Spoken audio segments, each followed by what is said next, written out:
This recap belongs to part 1.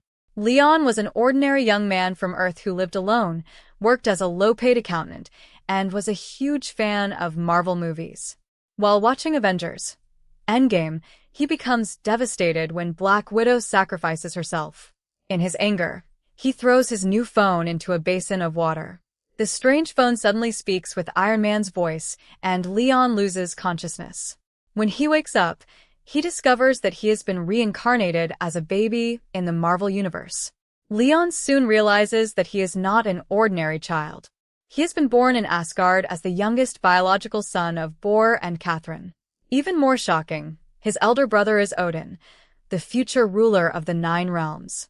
This means Leon is also Thor's biological uncle. Unlike his previous life as an orphan, Leon now receives genuine parental love and enjoys a peaceful childhood in Asgard. Because Leon's mother does not want him competing with Odin for the throne, he is initially kept away from combat and magic. However, when Leon grows older, Bor decides that he must at least learn to defend himself. Bor takes him to Valhalla, the sacred resting place of Asgard's legendary warriors, where Leon is expected to gain recognition from his ancestors.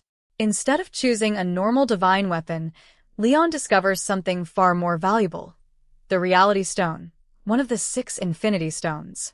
Leon's discovery has unexpected consequences. The ancient warriors of Valhalla recognize the future destruction of Asgard and decide to sacrifice their remaining spiritual power to Leon. The legendary first warrior personally entrusts his inheritance to him and asks Leon to prevent Ragnarok. As a result, Leon gains an enormous amount of power in addition to the Reality Stone. He secretly decides that he must eventually change Asgard's fate. Years pass and Leon secretly trains with Heimdall. By adulthood, he has become an extremely powerful warrior. When Malekith and the Dark Elves launch an attack against Bor's army in Svartalfheim, Leon secretly enters the battlefield. The attack turns out to be a trap involving hundreds of Jotunheim giants. Leon disguises himself as a mysterious black-robed expert and overwhelms the giants, forcing both sides to stop fighting. Odin eventually arrives and reveals his overwhelming strength.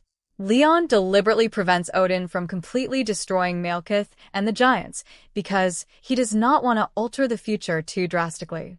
Later, Leon and Odin develop a genuine brotherly relationship.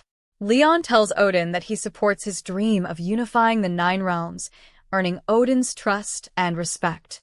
Leon eventually accepts that Odin is the better choice to rule Asgard and willingly gives up any claim to the throne. Odin becomes king, while Leon remains free from royal responsibilities. Later, Leon encounters another Infinity Stone, the Space Stone, held by the powerful Gullveig. Odin fights Gullveig using Mjolnir, while Leon uses the Reality Stone to interfere with the Space Stone. Odin ultimately defeats Gullveig with a devastating hammer strike. The story establishes Leon as a powerful but unconventional Asgardian prince whose greatest goals are protecting Asgard, preventing Ragnarok, understanding the Infinity Stones, and supporting Odin while secretly preparing for the future dangers of the Marvel Universe. If you want to listen part 1, then click I button and enjoy part 1 now. We are starting part 2. Number 19. 30,000 years in a hurry. Because of the Dwarf King's surrender, Asgard's army occupied all of Nidavellir in just 1 year. This was far beyond Leon's expectations. He had originally calculated that it would take more than 10 years, or even hundreds of years, to deal with the dwarves' resistance against Asgard. In the end, it turned out he had been overthinking things. In Leon's eyes, the dwarf race did not seem like a centralized race at all. It was unclear whether Zemo's prestige was simply too high, or whether the dwarves had been completely frightened out of their courage by Asgard. After the Dwarf King declared his surrender, Asgard's army rarely encountered resistance in Nidavellir. They easily took control of every major pass and important stronghold of the dwarf race. Some dwarf lords even surrendered with great excitement. They spoke with righteous conviction, saying, "We finally have time to complete our dreams." Afterward, those dwarf lords happily returned to their underground caves, leaving the Asgardian generals utterly confused. The dwarves really were a magical race. The generals sighed endlessly in their hearts. Your Highness. Inside the ancient war fortress, Leon sat on the throne that had originally belonged to the Dwarf King. Below the steps stood many Asgardian generals. At that moment, one general stepped out from the ranks and said respectfully, "Should we secretly kill the chief of the dwarf race, Zemo, so that those dwarves completely give up hope?"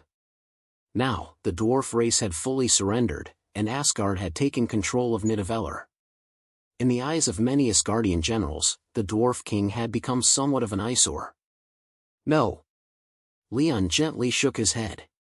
When looking at things, your vision must be longer term. My elder brother has just made a promise to Zemo. If we go back on our word right after occupying Nidavellir, how will the other powers view us? When we wage war against other realms in the future, will they still dare surrender?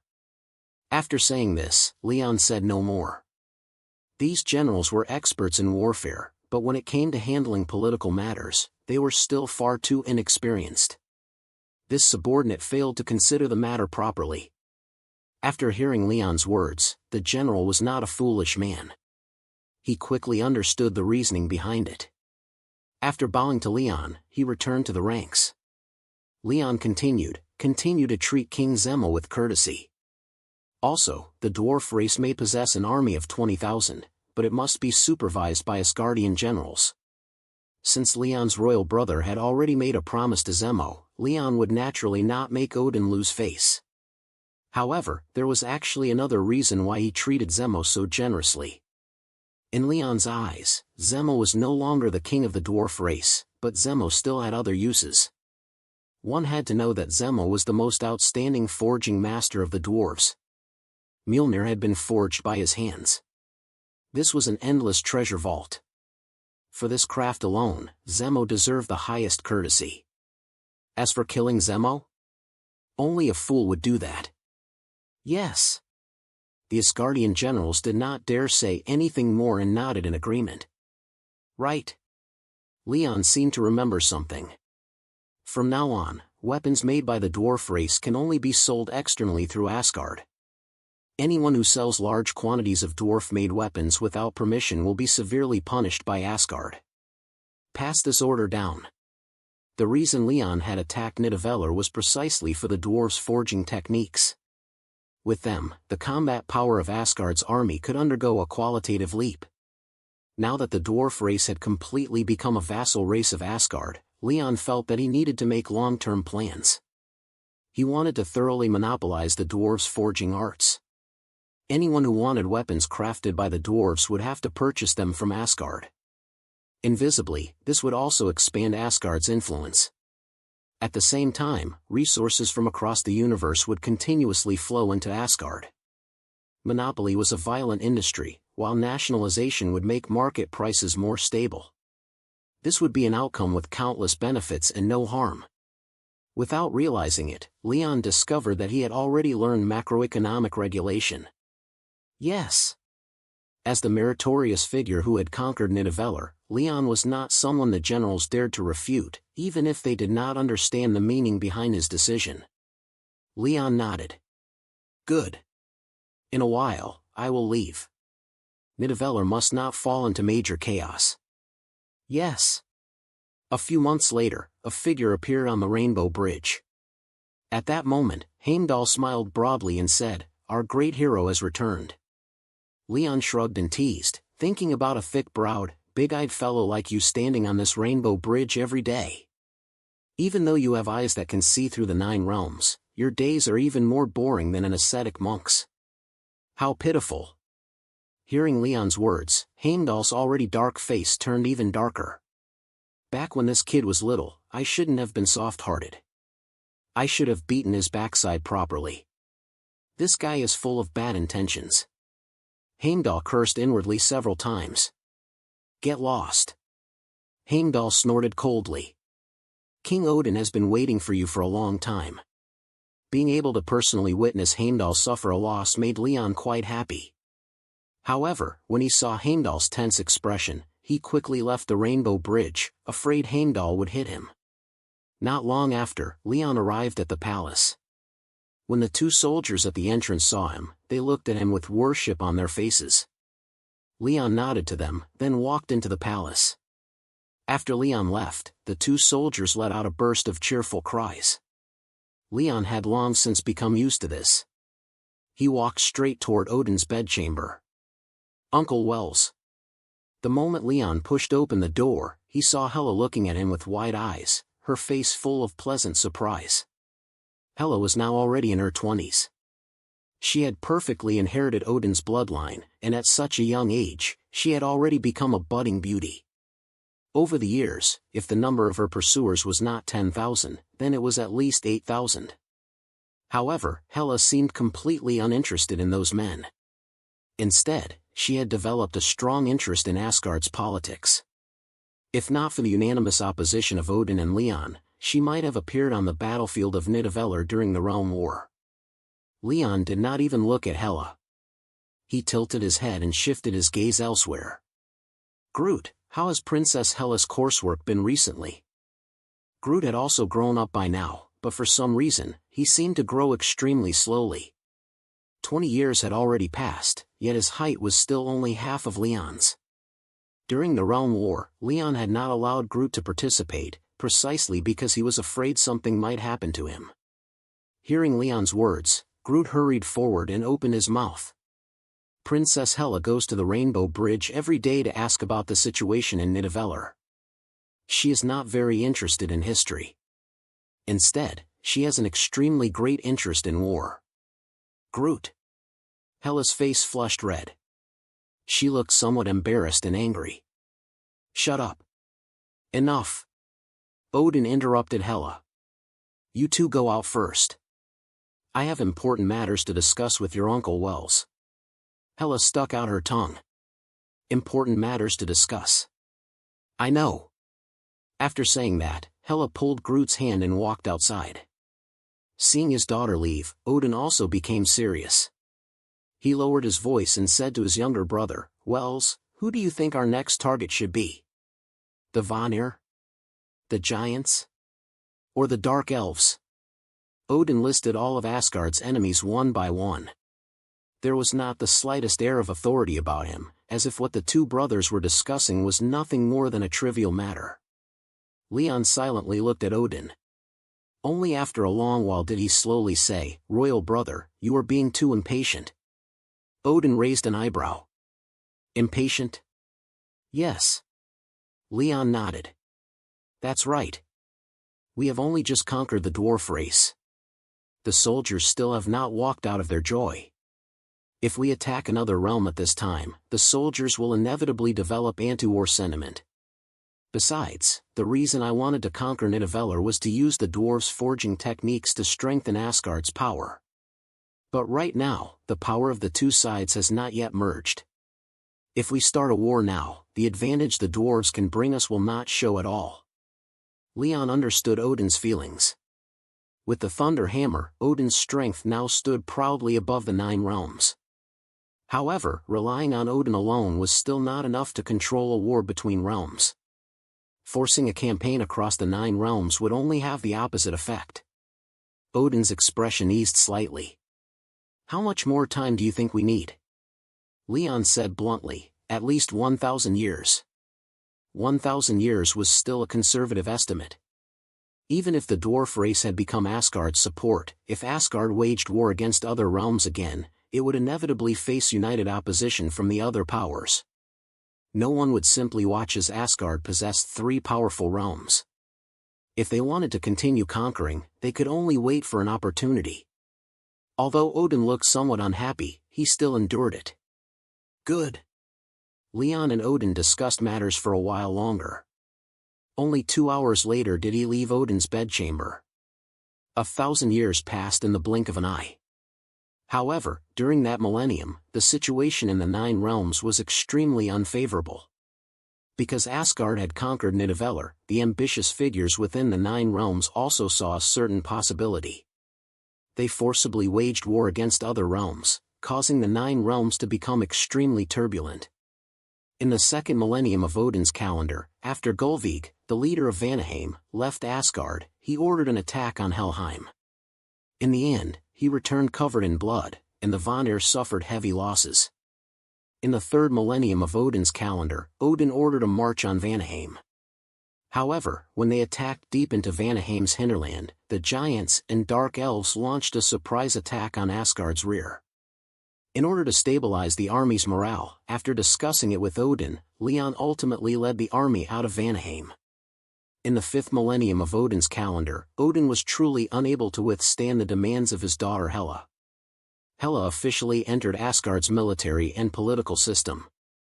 In the 10th millennium of Odin's calendar, as the war situation across the Nine Realms expanded, Asgard's prince, Wels, established the Valkyrie army.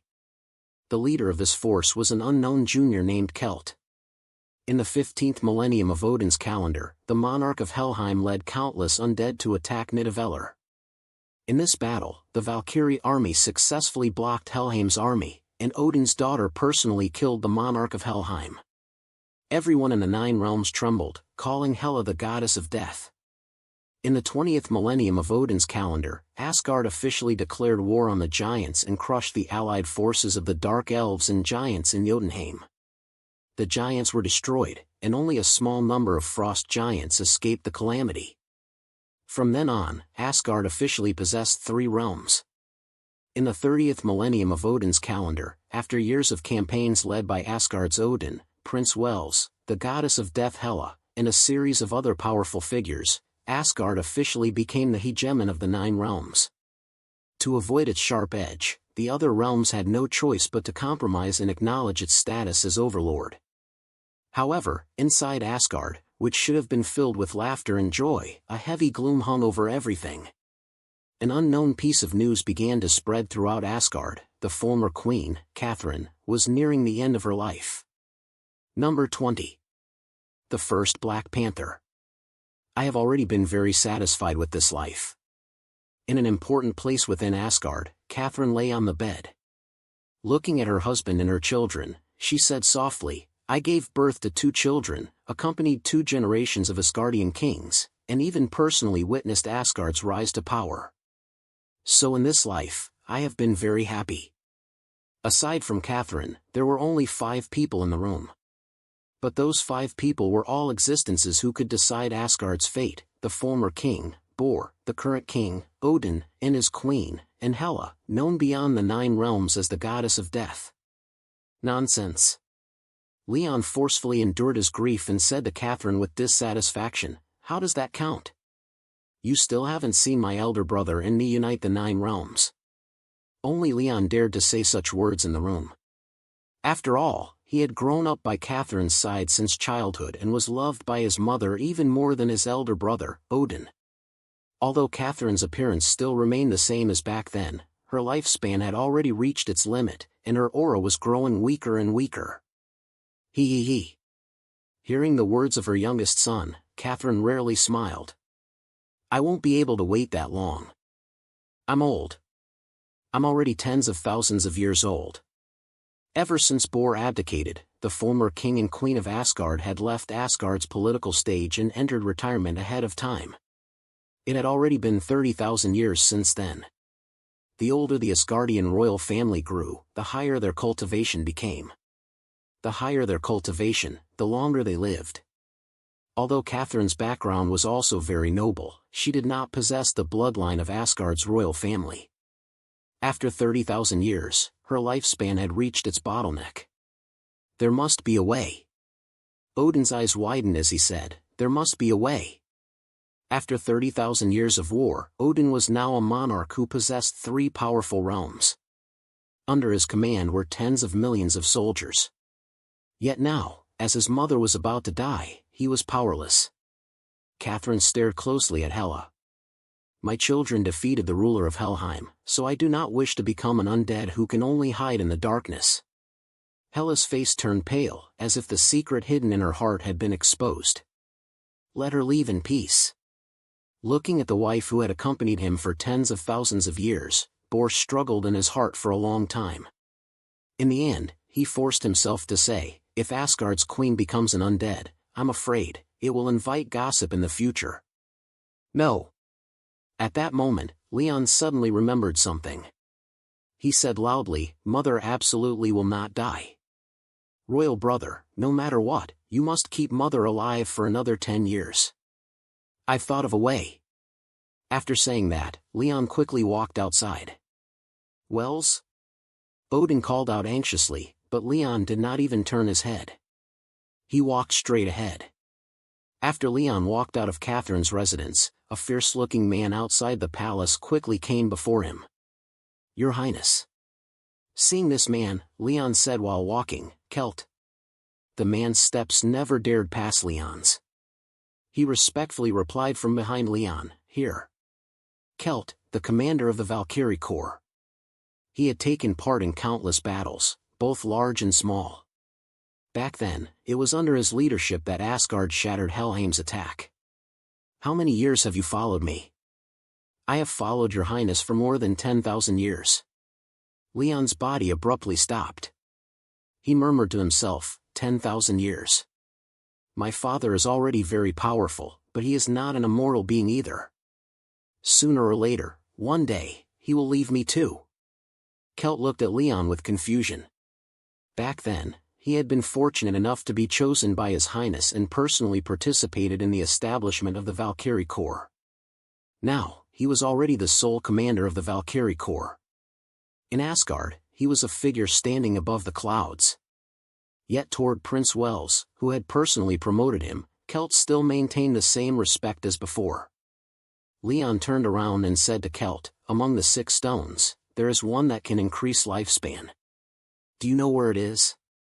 Celt was the only survivor of the army that had escorted the defective weapons in Nidavellir back then. Leon felt he was a talent, so he extended a hand and pulled him up, allowing him to help establish the Valkyrie Corps. At first, when he saw that the Valkyrie Corps was made up entirely of women, this fellow had been somewhat unwilling. However, when he learned that the founder of this army was His Highness Wells of the royal family, Celt said nothing more. Your Highness, you know. Celt smiled honestly. This subordinate is a rough man. This subordinate only knows how to fight. If the people of the 9 realms saw Celt's current appearance, their jaws would definitely drop. Celt, the commander of the Valkyries and the man known as the Devil, was actually calling himself a rough man. That's right. Leon gently nodded. You wouldn't know where the time stone is, but I know. Leon raised his voice. Celt. Celt knelt on one knee and said with extreme seriousness, I am here. The coldness on Leon's face grew denser and denser. He said in a stern voice, I am going to enter the Earth Realm. I order you to strictly monitor the Earth Realm. Without my command, no one is allowed to enter. Leon did not know exactly where the time stone was right now. However, the greatest possibility was that it was in the Earth Realm, because according to the development of the Marvel Universe's timeline, it might have already fallen into someone's hands. Celt said with incomparable seriousness, Celt guarantees here that as long as I am still alive, I will absolutely not allow outsiders to enter the Earth Realm. Good. Leon nodded, then turned and walked toward the Rainbow Bridge. The Earth Realm was the territory where humans lived. Among the 9 realms, humans were a special race. Only a very small number of them possessed magical talent. In addition, over the years, the Earth Realm had shown no signs of civilization. Therefore, the powers of the 9 realms had always strictly forbidden their clansmen from entering the Earth Realm. Boom! The 3-colored light of the Rainbow Bridge disappeared.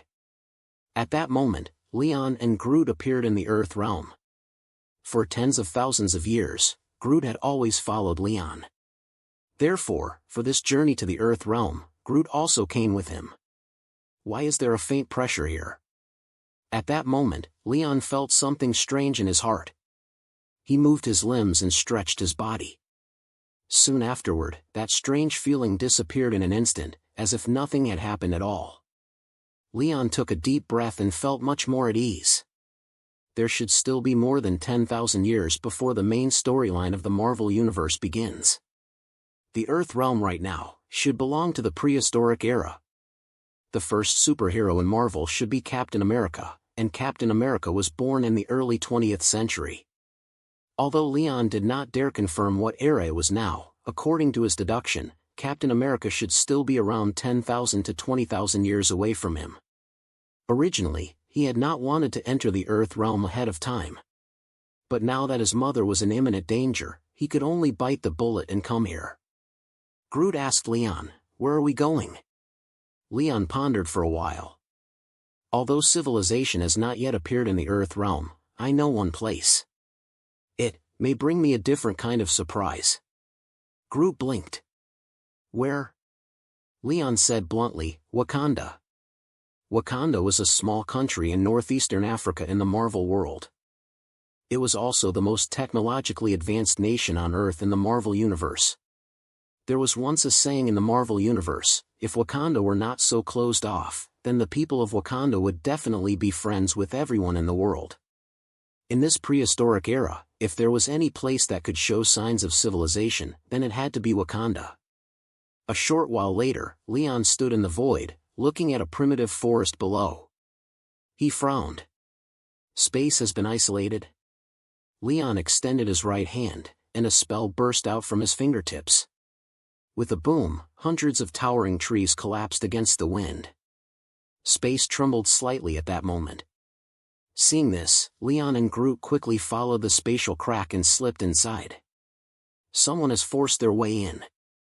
The instant Leon entered Wakanda, inside a residence somewhere in Wakanda, a man dressed in black opened his eyes. Whoosh! Only an afterimage flashed through the room. In an instant, the courtyard was already empty. Just as Leon's feet touched the ground, a man wearing a panther-shaped mask appeared before him. The man was filled with hostility and spoke words Leon could not understand. "So, la, Kakan." Leon and Groot looked at each other. Neither of them understood what the man was saying. Seeing that Leon did not speak, the man in the panther mask immediately took 2 steps back and lowered his body, clearly preparing for battle. Leon closed his eyes and thought for a moment. His spiritual power silently slipped into the mind of the man in the panther mask. At the same time, Leon opened his mouth and said, "I have no hostility. I only wish to obtain your help." Leon was no longer the young man he had been back then. Over the past 30,000 years, he had fought against various powers throughout the 9 realms and learned many unknown abilities. Allowing his consciousness to slip into another person's mind was a method of the Vanir. "Help?" Hearing Leon's voice ring inside his mind, the man was shocked. "Is this how you ask someone for help?" Swish! Hard claws instantly extended from the man's palms. Without waiting for Leon's answer, he charged toward Leon. Seeing the masked man rush toward them, Groot shook both arms. Immediately, 2 emerald green vines grew from the ground. The vines rolled through the air once, then charged toward the masked man like venomous snakes. Crack! A scene Leon had not expected occurred. In a single exchange, the panther masked man's claws sliced the vines into 2 pieces. Leon looked at the masked man, and something suddenly came to mind. "Don't tell me this guy is the Black Panther." "No, you should be the first Black Panther." Number 21. The Strange Earth Realm. In his previous life, Leon had also been a die-hard Marvel fan. Naturally, Leon was no stranger to the prehistoric Black Panther.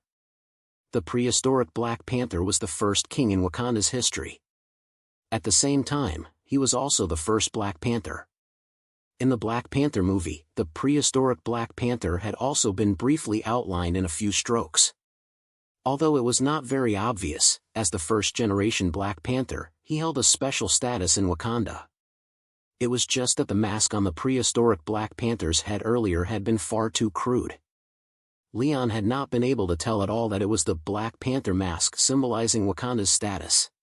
"Groot!" Leon shouted, "Don't take his life." Although the prehistoric Black Panther was also an expert, Groot had followed Leon through campaigns across the 9 realms. In these tens of thousands of years of war, he had fought against top experts from all kinds of races. The prehistoric Black Panther was absolutely no match for him. However, the 2 of them had come here to ask for help, after all. Leon did not want to take things too far. The commotion caused by Groot and the prehistoric Black Panther's fight was extremely large. Before long, the natives of Wakanda noticed something was wrong. When they saw their king fighting with people, they all picked up their weapons and surrounded Leon. "Ku! Ku!" The Wakandan natives shouted while holding their weapons, but they did not rashly launch an attack. As expected. Seeing the rough cloth and coarse garments worn by the people of Wakanda, Leon was secretly startled. Before descending to the Earth realm, Leon had once asked about the situation here. Unlike Wakanda, the humans outside were still wearing grass clothing. Some small tribes were even still naked to this day. Although the clothes of these Wakandan natives were very rough, they were already thousands of years ahead of the outside world. They had a king here. They had warriors. Signs of civilization had already begun to sprout between the various tribes. In terms of overall level, Wakanda was probably the greatest power in the Earth realm. However, they could only dominate the Earth realm. In the 9 realms, this kind of strength was not worth mentioning at all. Someone from the outside has entered the Earth realm? On an unknown island, a middle-aged man sat cross-legged on a bed. Sensing something unusual in the Earth realm, he immediately opened his deep eyes. "Who is it?" The middle-aged man murmured to himself, "How could an outsider enter the Earth realm?"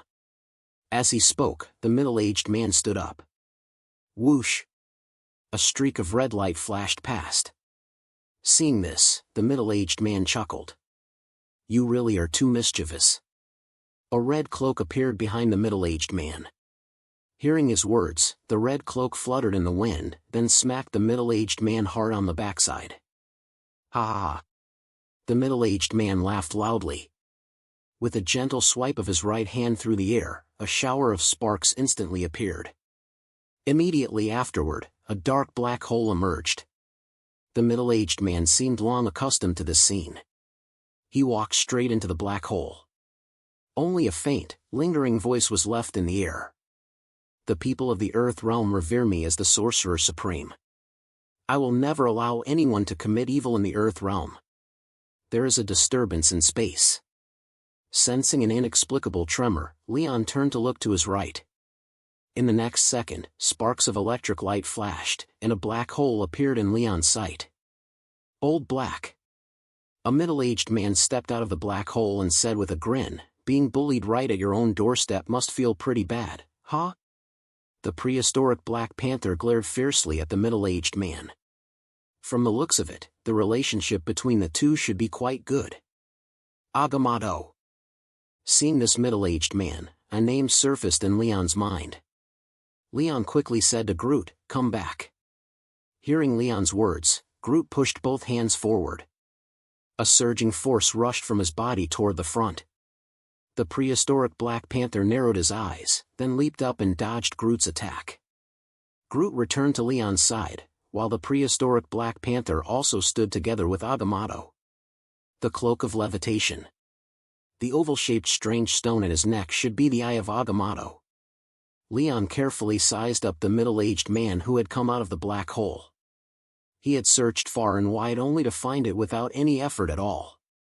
This trip to the Earth realm had been for the sake of finding this very person. The Sorcerer Supreme, Guardian of the Time Stone. While Leon was sizing up Agamotto, he had no idea that Agamotto was also observing him. "What's going on? I actually can't see through this person's origins." Agamotto's vision was wrapped in a scarlet glow. One had to know that he bore the title of omniscient and omnipotent, yet now, he could not see through this young man. "Sorcerer." Leon was the first to break the silence. He said to Agamotto, "I want to borrow your stone for a while." Hearing Leon's words, Agamotto's pupils shrank, and his heart seemed to surge with enormous waves. "Impossible." Agamotto shook his head. "The duty of the Sorcerer Supreme is to guard the Time Stone. I will never hand it over to an outsider." Leon's brows furrowed. "Guard the Time Stone? Sorcerer, I want to ask you, who exactly taught you magic?" Magic was a special profession. Aside from requiring top-tier talent, it also required careful guidance from someone else. It was clear that Agamotto's magical attainments were already extremely strong. Could it be that in prehistoric times, the Earth realm had already developed a lineage of sorcerers? Leon pondered this in his heart. Agamotto did not sense hostility from Leon. Facing Leon's question, he opened his mouth and said, "No one taught me my magic. I learned it all on my own." "Self-taught? Brother, you're not joking, are you?" Leon looked at Agamotto with disbelief. A sorcerer was an extremely special profession. Even in the 9 realms, it was a very noble profession. No matter how gifted someone was, if they relied solely on self-study, there was no way they could figure out anything impressive. At that moment, the prehistoric Black Panther also cut in. "That isn't anything difficult, is it? I learned my abilities on my own too." Both of them were self-taught? Why was the Earth realm so strange? Hearing the prehistoric Black Panther's words, Leon suddenly did not know what to say. A streak of white light flashed through Leon's mind. Leon opened his mouth wide and said, "Could it be that someone is guiding the evolution of the Earth realm?" Earlier, when Leon had just entered the Earth realm, he had sensed an extremely faint pressure. Because it had only lasted for a few seconds, he had not thought too much about it. But now, after hearing the words of the prehistoric Black Panther and Agamotto, Leon suddenly felt that the Earth realm was not simple. There seemed to be an invisible hand deliberately guiding the evolution of the Earth realm. Who exactly was it? Was it an enemy or a friend? Was there really such an existence in the Marvel universe? At that moment, Leon suddenly felt a sense of fear and alarm, as if he had been targeted by a primordial beast.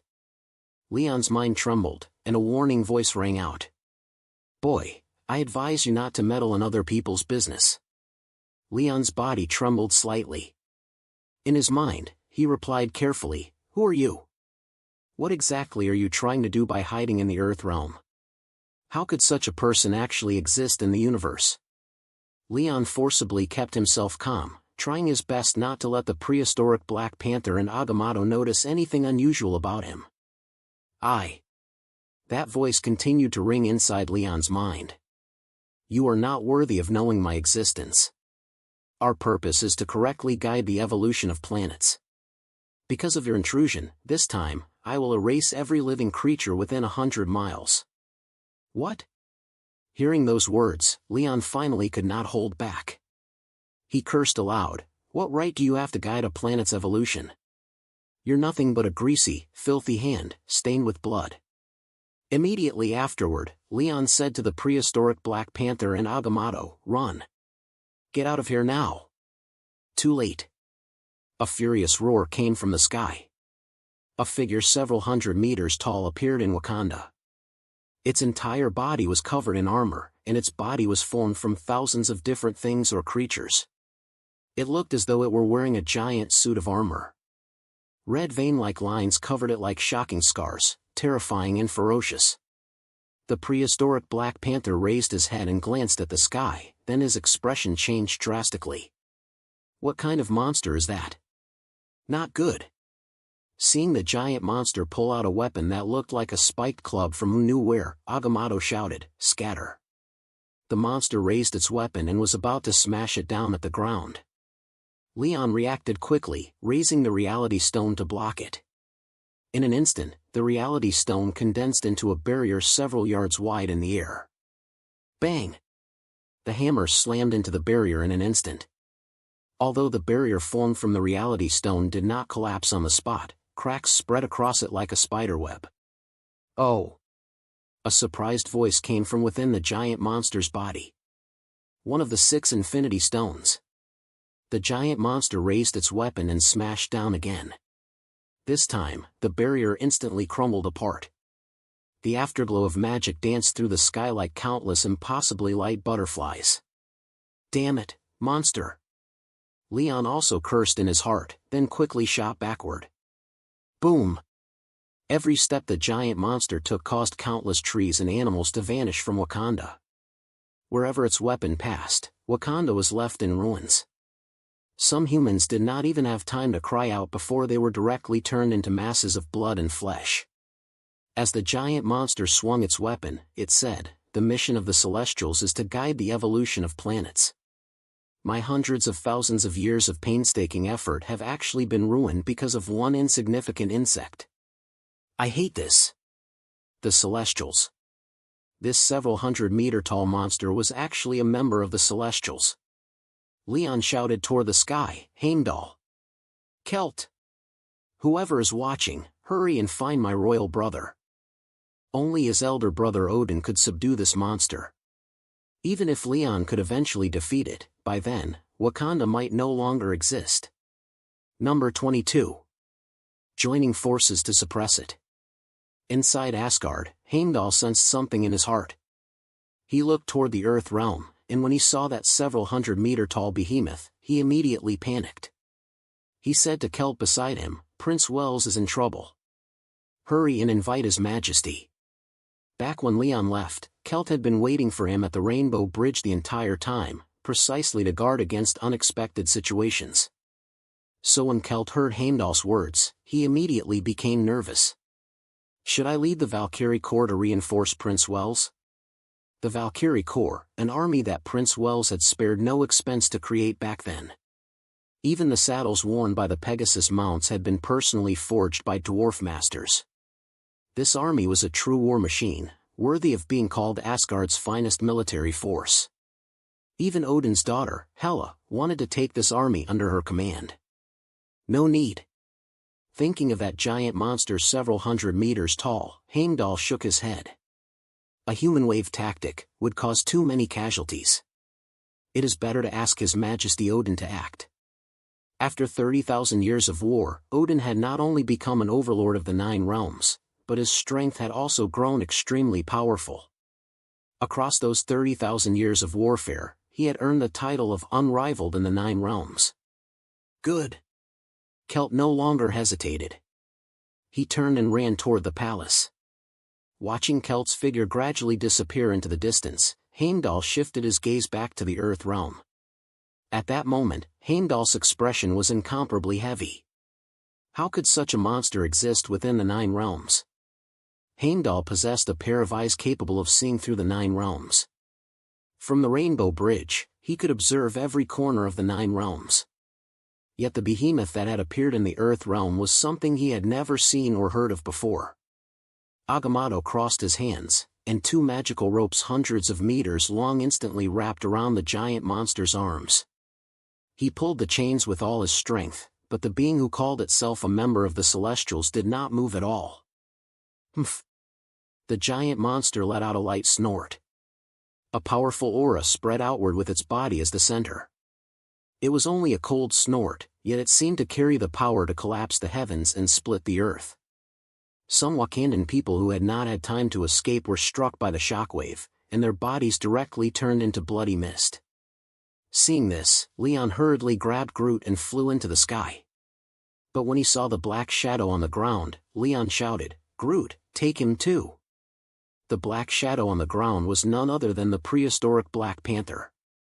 Seeing his subjects die before his eyes, the prehistoric Black Panther was filled with fury. For a moment, he had even forgotten to dodge. Hearing Leon's words, Groot nodded. Then his arms extended, directly forcefully pulling the prehistoric Black Panther up from the ground. Whoosh! At that moment, Agamotto also flew to Leon's side. Extremely angry, he asked, "Is this your enemy?" No. How could Leon possibly admit to that? He shook his head like a rattled drum. This guy is a member of the Celestials. He is extremely powerful. He claims to be guiding the evolution of planets, but in truth, he is nothing more than a monster who kills without blinking. As a die-hard Marvel fan, Leon naturally knew of the Celestials' existence.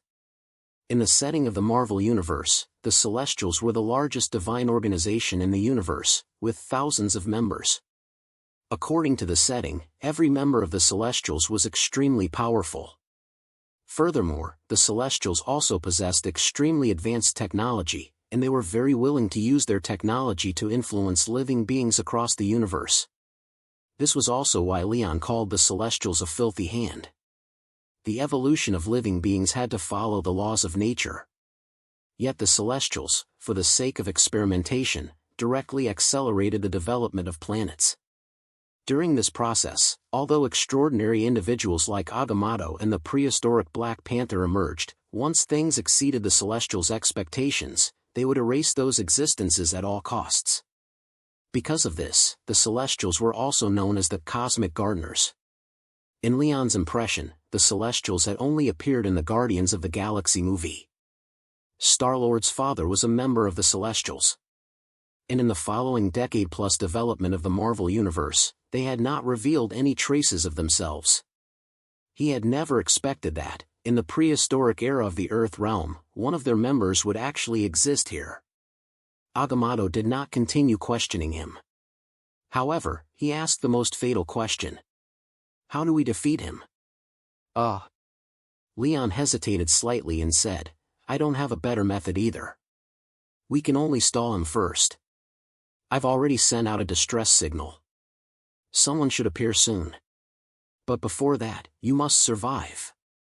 Although Leon was no match for the Celestial, if he wanted to leave, this giant monster definitely could not stop him. He simply could not bear to watch Wakanda be destroyed with his own eyes. Besides, this member of the Celestials was already his enemy.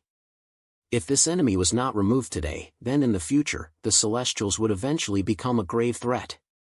The main timeline of the Marvel Universe was about to begin. How could Leon tolerate such a powerful enemy's existence? Good.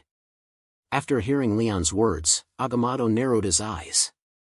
Then golden light flashed, and hundreds of figures flew out behind him. The many Agamottos spoke in unison. I'll do my best to delay him. After saying that, the numerous Agamottos wearing red magical cloaks charged toward the giant monster. So this is the power of the Sorcerer Supreme? Even among the 9 realms, Agamotto is an extremely powerful sorcerer. Seeing those hundreds of Agamottos, Leon's heart suddenly jumped. As the founder of the Sorcerer Supreme lineage, Agamotto was an extremely powerful person. And with the Time Stone in his possession, in the current Earth realm, Agamotto was probably one of the top powerhouses. Let's go too. Leon lowered his head and said to the prehistoric Black Panther hanging in midair, only by defeating this monster can your Wakanda be saved. The prehistoric Black Panther looked at Leon with a firm gaze. Good. After Leon placed the prehistoric Black Panther in a safe position, he and Groot charged toward the giant monster at the same time.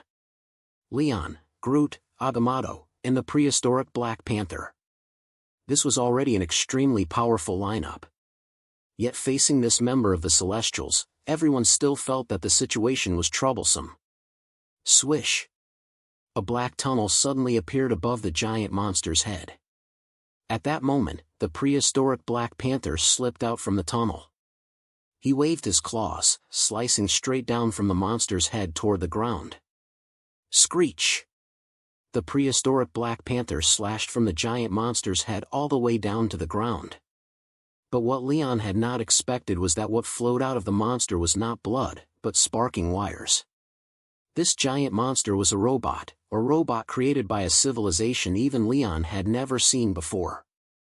It was difficult to imagine the strength possessed by the Celestials. This was a technological civilization beyond magic. Ah!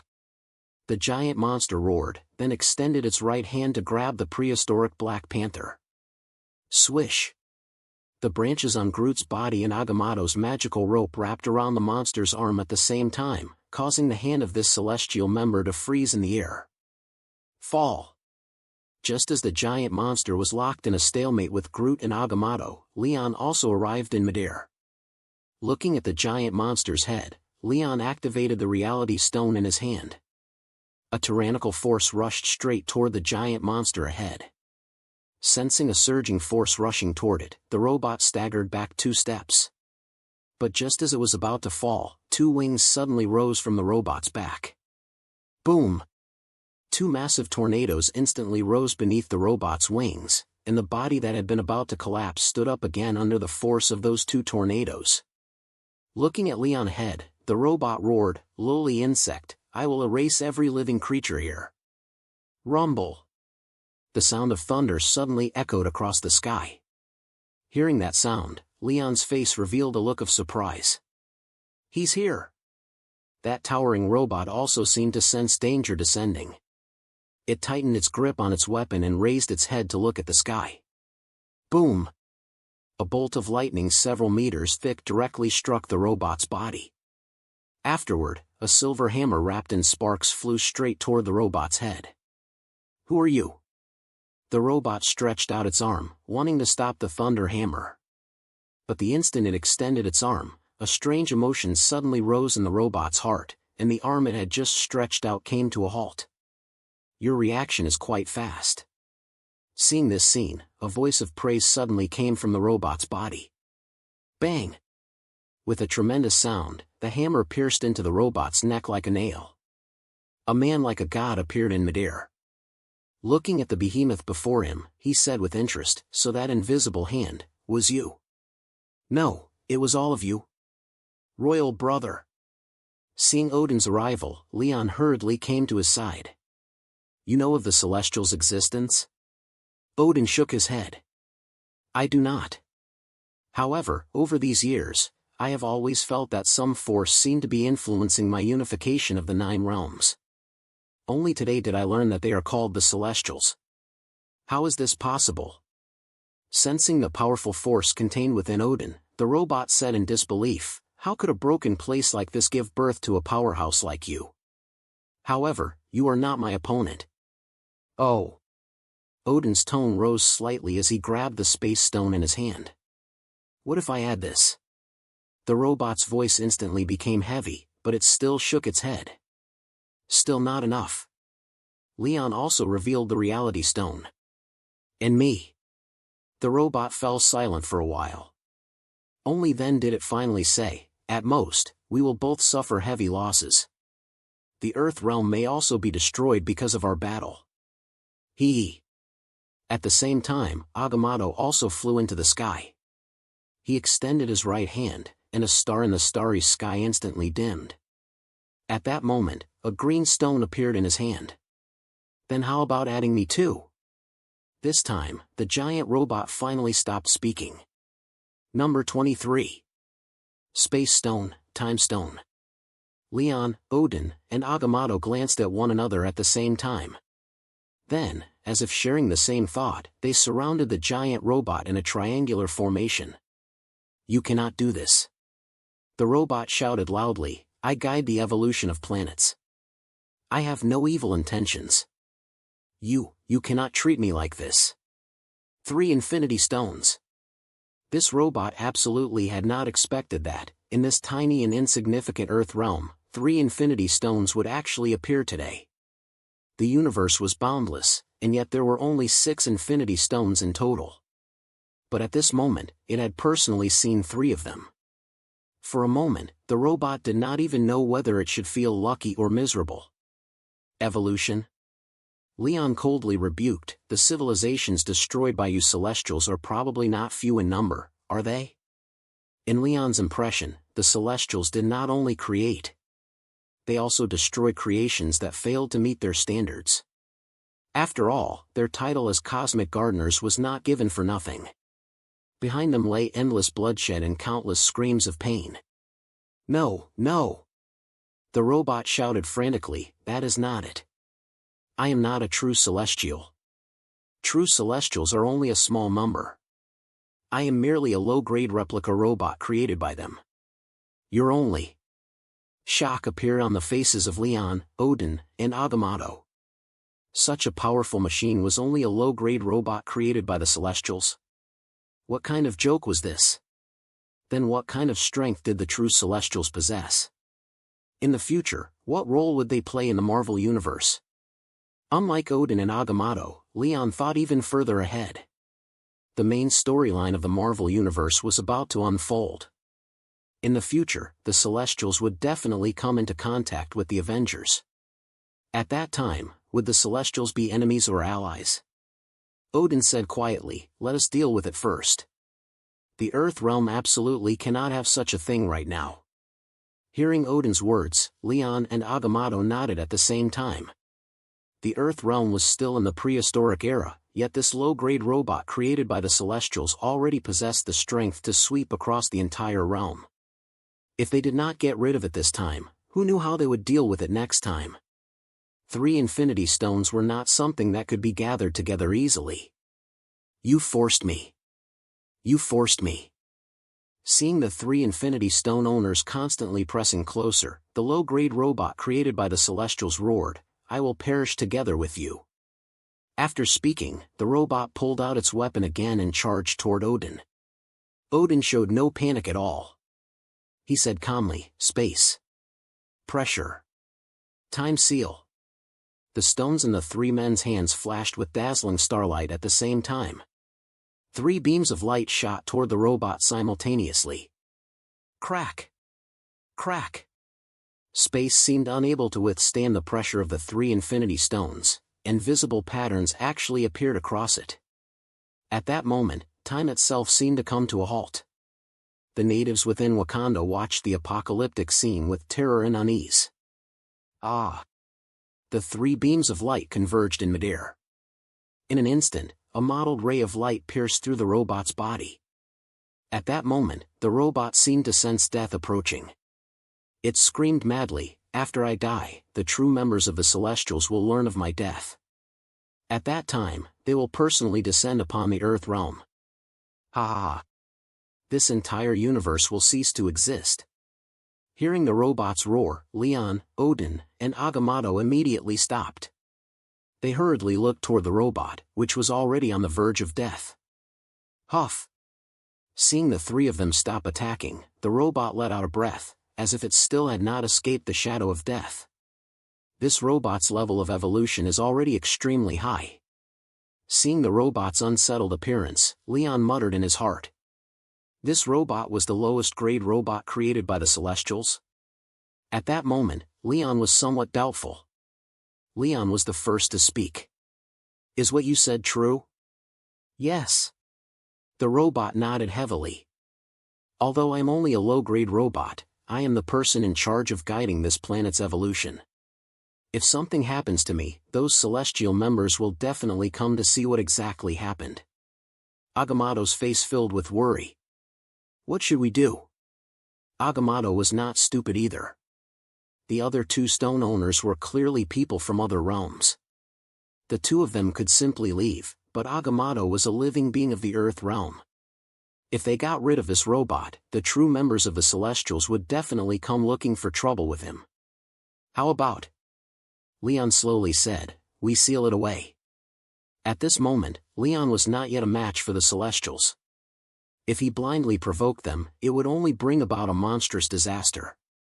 Therefore, for safety's sake, Leon felt it would be best not to provoke them for now. The robot quickly said, I can leave this place on my own. No. Leon, Odin, and Agamotto spoke in unison. Leaving aside everything else, if the outside world learned that there were actually 3 Infinity Stones in this universe, then not only the Celestials, but even experts from other forces would descend upon the Earth realm. At that time, the 9 realms would never know peace again.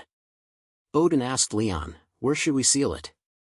During these 30,000 years of war, Odin had great faith in the wisdom of this younger brother of his. Now, he already possessed 3 powerful realms, and Asgard had become the greatest power in the 9 realms. All of this was inseparable from his younger brother's planning. Leon thought for a moment. Only half a minute later did he say, the North Pole. It is covered in ice and snow all year round, a forbidden zone for humans. People from other realms would not go there for no reason either. Odin closed his eyes and swept over the Earth realm with his divine power. Very quickly, he found the place Leon had mentioned. He nodded in agreement. It is a good place. We have the Time Stone and the Space Stone. If we seal it there, outsiders will have great difficulty finding it. Space and time were the most difficult divine abilities to grasp in the 9 realms. And they just so happen to hold the Space Stone and the Time Stone. Sealing this robot should not be anything difficult.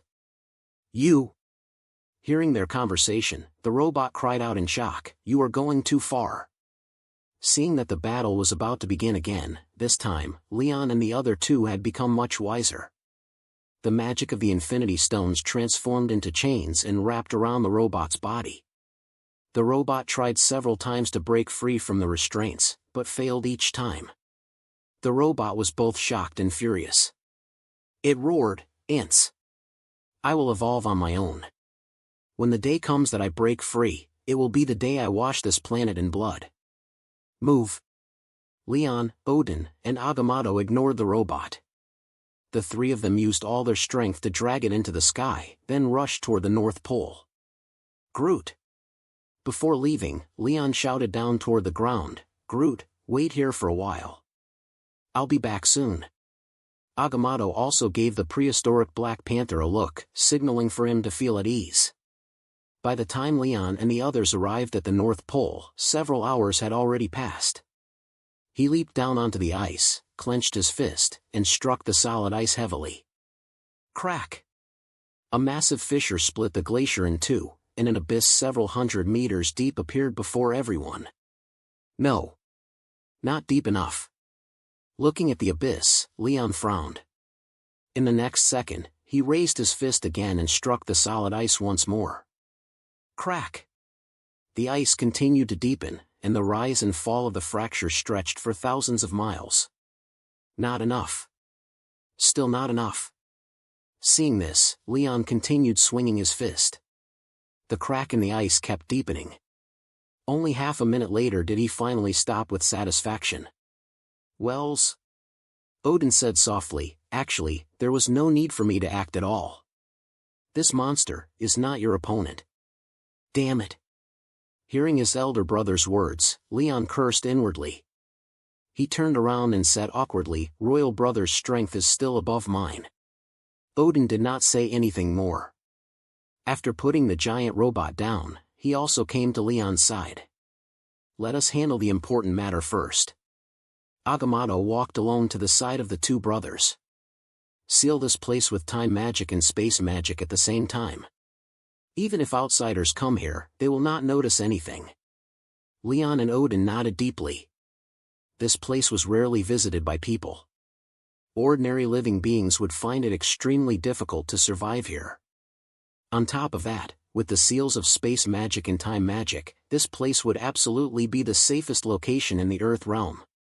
The robot seemed to have sensed its fate as well. It rolled on the ground and shouted, "You cannot treat me like this. I am an unofficial member of the Celestials. Shut the hell up." Leon cursed loudly. Then he nodded to Odin and Agamotto. The three of them used their full strength and directly pushed the robot into the glacier abyss.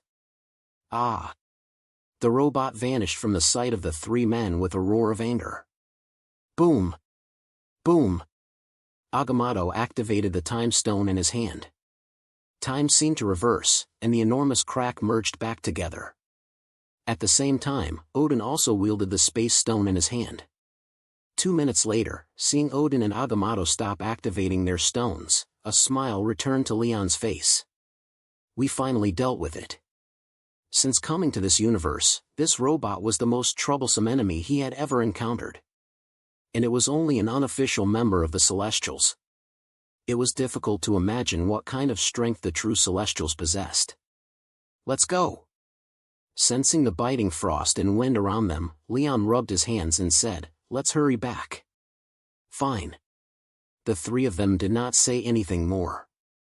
They turned around and flew back toward Wakanda. Number 24. The Horn of War. After the Great Battle, Wakanda was a complete mess. Leon and the others searched for a long time and could hardly find a place to set foot.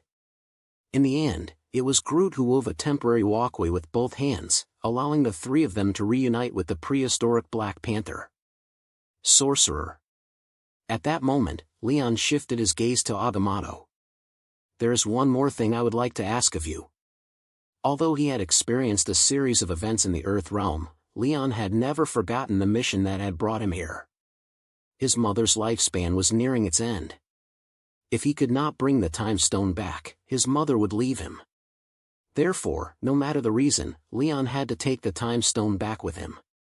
Hearing Leon's words, Agamotto said bluntly, "You want this?" As he spoke, Agamotto had already taken out the time stone in his hand. Leon nodded. Yes. The time stone could increase lifespan. This was an ability the other Infinity Stones did not possess. With it, Leon was confident that he could let his mother live for a while longer. Agamotto glanced at Odin. After a moment, he handed the stone to Leon. "Take it. This time, it was thanks to all of you that the Earth realm was able to turn danger into safety." For some reason, Agamotto could sense killing intent from the emperor-like man. If he did not hand over the time stone, that man named Odin would definitely attack him. As the Sorcerer Supreme, Agamotto believed his own strength was still very powerful. However, these two brothers were also owners of Infinity Stones. Just Odin alone already felt extremely difficult to deal with. If the two brothers joined forces against him, then even if the people of Wakanda were added in, they might still not be a match for Odin and his brother. Rather than that, it was better to hand over the stone voluntarily. Good. After Leon held the time stone in his hand, the heavy stone in his heart immediately fell away. He solemnly promised Agamotto, "Sorcerer, I swear in the name of Asgard's royal family that I will definitely return this time stone." The main timeline of Marvel was about to begin. Leon had no need to become enemies with the line of sorcerers supreme in the Earth realm. In Leon's impression, he still had a very favorable view of the sorcerers supreme. If not for Doctor Strange's sacrifice, how could the many superheroes have had the chance to turn the situation around?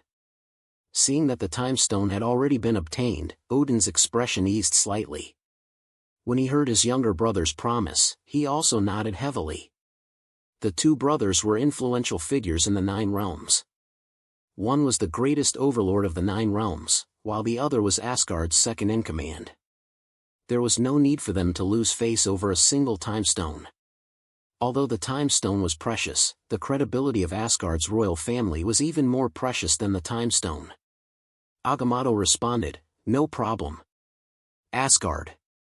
I will remember it." This sudden appearance of the Celestial had allowed Agamotto to learn of the forces beyond the Earth realm.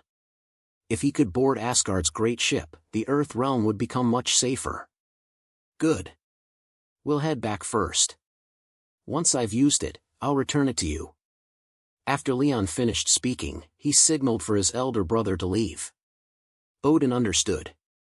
He shouted toward the sky, and then the Rainbow Bridge appeared. Groot, Odin, and Leon all entered the Rainbow Bridge. The prehistoric Black Panther and Agamotto waved goodbye to the three of them at the same time. Only after the Rainbow Bridge disappeared did the two finally let out a breath in unison. After a while, the prehistoric Black Panther was the first to speak.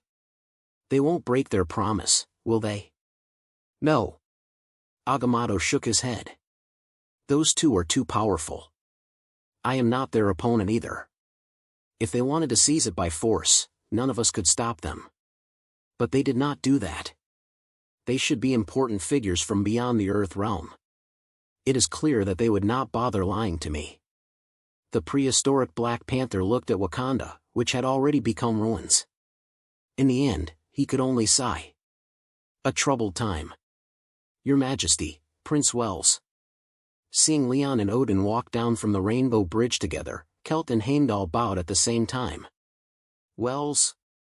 Odin did not pay attention to Heimdall and Kelt. He turned to Leon beside him and said, "I suddenly have an idea. If we collect all 6 stones, could we conquer the 9 realms earlier?" Hearing Odin's words, Heimdall and Kelt, who had originally been standing at the side, instantly froze in place. They did not dare raise their heads and lowered them instead. At that moment, they wished they could tear off their own ears. How did we hear something like this? The same thought appeared in both of their hearts. Prince Wells and His Majesty Odin were currently the two most important figures in Asgard. The conversation between them was not just a sudden whim. This was a conversation related to the changing situation of the 9 realms. So my elder brother truly did once have the thought of collecting the Infinity Stones. Hearing Odin's words, Leon sighed inwardly. In the movie Thor, Ragnarok, Hela had once seen an Infinity Gauntlet in Odin's treasury. The facts proved that Odin had also once collected the 6 Infinity Stones. It was just unknown why he had failed in the end. "Elder brother," Leon said solemnly, "the 6 stones are scattered beyond the universe. Some of them are not even within the 9 realms. Trying to collect them would be an exhausting task with little reward. Besides, one stone requires its wielder to sacrifice someone closest to them. Elder brother, do you truly want to do that? There were 6 infinity stones in total. Leon and Odin now possessed 3 of them. The remaining Power Stone, Mind Stone, and Soul Stone were scattered across various corners of the universe. The Power Stone and Mind Stone were still manageable. The most fatal one was the Soul Stone. It required the sacrifice of a life. Even Leon had never thought of collecting it. Hearing his younger brother's words, Odin's pupils shrank. He could hardly believe it. Truly? Leon naturally did not dare deceive Odin. He nodded without hesitation. Absolutely true. So, elder brother, you must think carefully before acting. Seeing Odin fall into thought, Leon struck while the iron was hot. Elder brother, with the abilities of you and me, why must we collect all 6 stones? You must know, right now, our Asgard is already nearly invincible within the 9 realms. Could it be that you still lack the confidence to deal with those filthy people? Leon's words made Odin wake as if from a dream. That was right. After tens of thousands of years of war, Asgard was now the strongest force in the 9 realms. Even the giants of the 9 realms had acknowledged their overlord status. Thinking of this, Odin said with high spirits, "There is no need for the Infinity Stones. Give me some more time, and I can unify the 9 realms." Leon echoed in response, "Excellent." Now that the main Marvel timeline was about to begin, the unification of the 9 realms was also an urgent matter. Leon did not want Odin to waste great effort collecting the Infinity Stones, because this was not an easy matter. Back then, Thanos had also spent a very long time collecting the Infinity Stones. In the early Avengers period, behind nearly every stone, there was the shadow of Thanos or one of his subordinates. "Come. Let us return." Odin immediately dismissed the thought of collecting the Infinity Stones. Father and mother should have been waiting for a long time. Leon greeted Heimdall and Kelt, then hurried toward his mother's location. Seeing her father and uncle activate the Infinity Stones at the same time, Hela, standing to the side, murmured to herself, "Sever time, then seal it with space. That way, it will succeed." Leon smiled and glanced at Hela. "I didn't expect you, little girl, to understand so much." Former Queen Catherine was already on the verge of death. In complete contrast to sealing the celestial robot, Leon first used the Time Stone to sever his mother's timeline, then used the Space Stone to cut off all contact between this palace and the outside world. In this way, Catherine would be able to continue living. However, this was not immortality. Although Catherine's lifespan had been extended, she would never again be able to leave this palace. In a certain sense, the former Queen Catherine had already become a prisoner. Perhaps, at some point in the future, Mother will grow tired of this life. Leon sighed inwardly. Death was the law of heaven and earth, the natural order of all things. Even with the Time Stone, he could not guarantee that his mother would live forever. Hela looked at her uncle with dissatisfaction. "You're the little one." Ha ha ha. Leon was in an excellent mood at that moment and did not mind Hela's retort. Only half an hour later did Odin and Leon finish arranging the magic. When Bor saw his wife survive the calamity, he could not help letting out a sigh of relief. Odin, Leon, and Hela walked out of Catherine's bedchamber, leaving the time to their father and mother. Outside the palace, Odin looked at the beautiful scenery of Asgard and said loudly, "I have decided to launch the final war and completely resolve the disputes of the 9 realms." If Leon had not encountered the celestial robot during his journey to the Earth realm, he would have stopped Odin at this moment. After all, Asgard still had many enemies. To solve them once and for all was almost impossible. However, after personally witnessing the strength of the Celestials, Leon knew that there was not much time left. If the 9 realms were not unified as soon as possible, then later, they would not be able to gather the strength of the 9 realms to face future enemies. Leon said in a deep voice, "The 9 realms must be unified." A few days after Leon returned to Asgard, Asgard declared war on Vanaheim once again. At the same time, 4 realms, Vanaheim, Helheim, Svartalfheim, and Muspelheim, declared war on Asgard. The Nine Realms Shook. Number 25. The Horn of War 2. Kelt. On the Rainbow Bridge, a tall man waved at Kelt and said with a teasing expression, "You're the commander of the Valkyrie Corps, yet now you're doing reception work? Bullshit." Kelt laughed and cursed. "Isn't it all because of the Four-Realm Alliance?" Prince Wells personally issued a transfer order, summoning the high-ranking officials of Nidavellir and Jotunheim to Asgard to discuss the next stage of the war. So Asgard has become lively these past few days. To prevent outsiders from sneaking in, Prince Wells assigned me to handle Asgard's defensive duties. As Vanaheim, Helheim, Svartalfheim, and Muspelheim declared war on Asgard at the same time, the situation in the Nine Realms once again became tense. Because of this, Odin issued an order summoning the high-ranking commanders scattered outside to Asgard to discuss the next battle commands. It was precisely because of this order that the originally quiet and peaceful Asgard instantly became lively. He. The tall man did not say much either. He walked to Kelt's side, lowered his voice, and said, "Brother, you are one of Prince Wells's people. Give me some inside information. How exactly do His Majesty and Prince Wells plan to fight? I'm familiar with Vanaheim. Can you put in a good word for me and let me fight the Vanir?" During these 30,000 years of war, Asgard had conquered a total of 2 realms, Nidavellir and Jotunheim. During this period of war, a large number of high-ranking talents had also emerged. In order to prevent rebellions from breaking out in the realms, Leon had personally assigned them to various corners of Nidavellir and Jotunheim. It was precisely because of the existence of these high-ranking generals that Nidavellir and Jotunheim had remained so peaceful over the years. However, these people were by no means good men. When they learned that a new round of war was about to begin, each of them rubbed their fists and palms together, all wanting to win more glory for themselves and the families behind them. "Brother," Kelt said irritably, "you really think too highly of me. Right now, the palace is in complete chaos.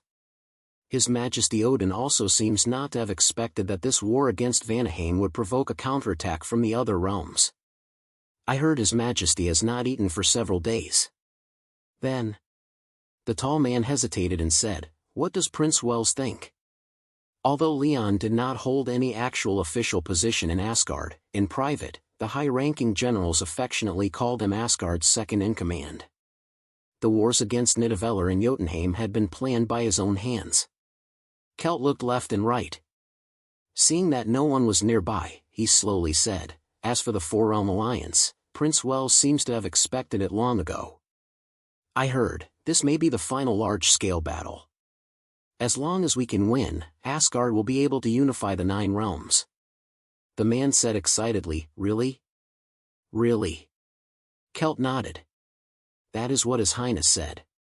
You should be the last group. Come on, I'll take you to the palace. It must already be packed with people there. Your Highness, the generals from every realm have basically arrived. His Majesty Odin asks you to come over." Inside Leon's bedchamber, a shout suddenly came from outside the door. Leon did not hesitate. He sat up directly, then walked toward the council hall. Ever since Leon returned from the Earth realm, he had been planning a new round of war. The reason he chose Vanaheim was because the Vanir had already been crippled by Asgard before, and Gullveig had also been beaten into fear by the 2 brothers. Destroying it would practically require no effort at all. However, the other realms were destined not to allow Asgard to grow even stronger. Alfheim of the Elves was Asgard's ally. The Earth realm was poor and weak, and no race wanted to manage that place. Now, Asgard already possessed 3 realms. If Odin took Vanaheim as well, then Odin would possess half of the 9 realms' territory. Therefore, for the powerful figures of Helheim, Svartalfheim, and Muspelheim, Vanaheim was of utmost importance. They might not like the arrogant and overbearing nature of the Vanir, but they would absolutely not tolerate Asgard annexing it. "Your Highness." Seeing Leon walk in, the many high-ranking generals of Asgard all bowed in greeting. Leon acknowledged them one by one. "Generals, you have had a difficult journey. I originally wanted to let you rest first, but the Four-Realm Alliance has already formed, and the situation is dangerous. Therefore, I cancelled your rest. I hope all of you generals can bear with it. Those who could participate in this meeting were all high-ranking generals of Asgard. In Nidavellir and Alfheim, each of them controlled tens of thousands of lives. If not for this war, even Odin would not have summoned them back. Prince Wells, you are joking. Your Highness, you are embarrassing us by saying that. Hearing Leon's words, the many generals laughed one after another. At that moment, a voice suddenly came from outside the door. His Majesty Odin and Princess Hela have arrived. The many generals turned their heads and saw that Odin and Hela had already walked in. The generals quickly saluted. Your Majesty, Your Highness. Odin nodded calmly. Then Odin and Hela came before Leon. After Odin took his seat, Hela and Leon sat on either side of him. Hela's face was expressionless. However, the instant she sat down, she took out a hammer from who knew where and casually waved it at Leon as if nothing had happened. The Thunder Hammer is Hela's weapon now. Seeing this scene, Leon's pupils shrank.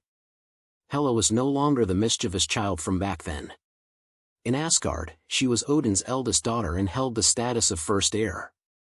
Outside Asgard, Hela had personally killed the ruler of Helheim and bore the title of Goddess of Death. Over the years, Hela's prestige had grown day by day.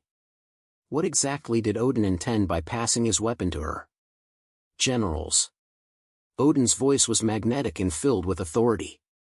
He directly interrupted Leon's thoughts. The four realms have already formed an alliance against Asgard. Does anyone have a good strategy to break the enemy? Fight. If we do not fight, they will think we are afraid. These so-called experts saw that they were no match for Asgard, so they think they can defeat us just by joining forces. Ridiculous. The sky is cleared, the rain has stopped, and they think they can stand tall again. The generals below were all filled with righteous anger, wishing they could immediately join the battle and kill those enemies themselves. Ahem. Leon lowered his head and coughed lightly. In an instant, the chaotic voices disappeared. The many generals looked toward Leon with anticipation on their faces. His Majesty and I have already formulated a plan. Leon stood up, then said loudly, the Four-Realm Alliance is led by Muspelheim. Although they are powerful, their internal relationships are extremely loose. Therefore, I believe they are not something to fear. These words were not merely Leon stabilizing the army's morale. Back when Asgard subdued Nidavellir, the ambitious figures of the other realms had also been greatly inspired. They had attacked other realms, including the current members of the Four-Realm Alliance. Back then, Gulveig, the leader of the Vanir, had attacked Helheim before. However, he had ended in failure. Tens of thousands of years of historical hatred, combined with the hidden schemes of each race's leader, meant that if not for Asgard's mad external expansion, these allies would have found it very difficult to unite at all. So His Highness already had a countermeasure. Hearing Leon's words, the many Asgardian generals also let out a breath of relief. The Four-Realm Alliance. This was the largest army in the history of the Nine Realms. Even battle-hardened Asgardian generals could not help feeling nervous.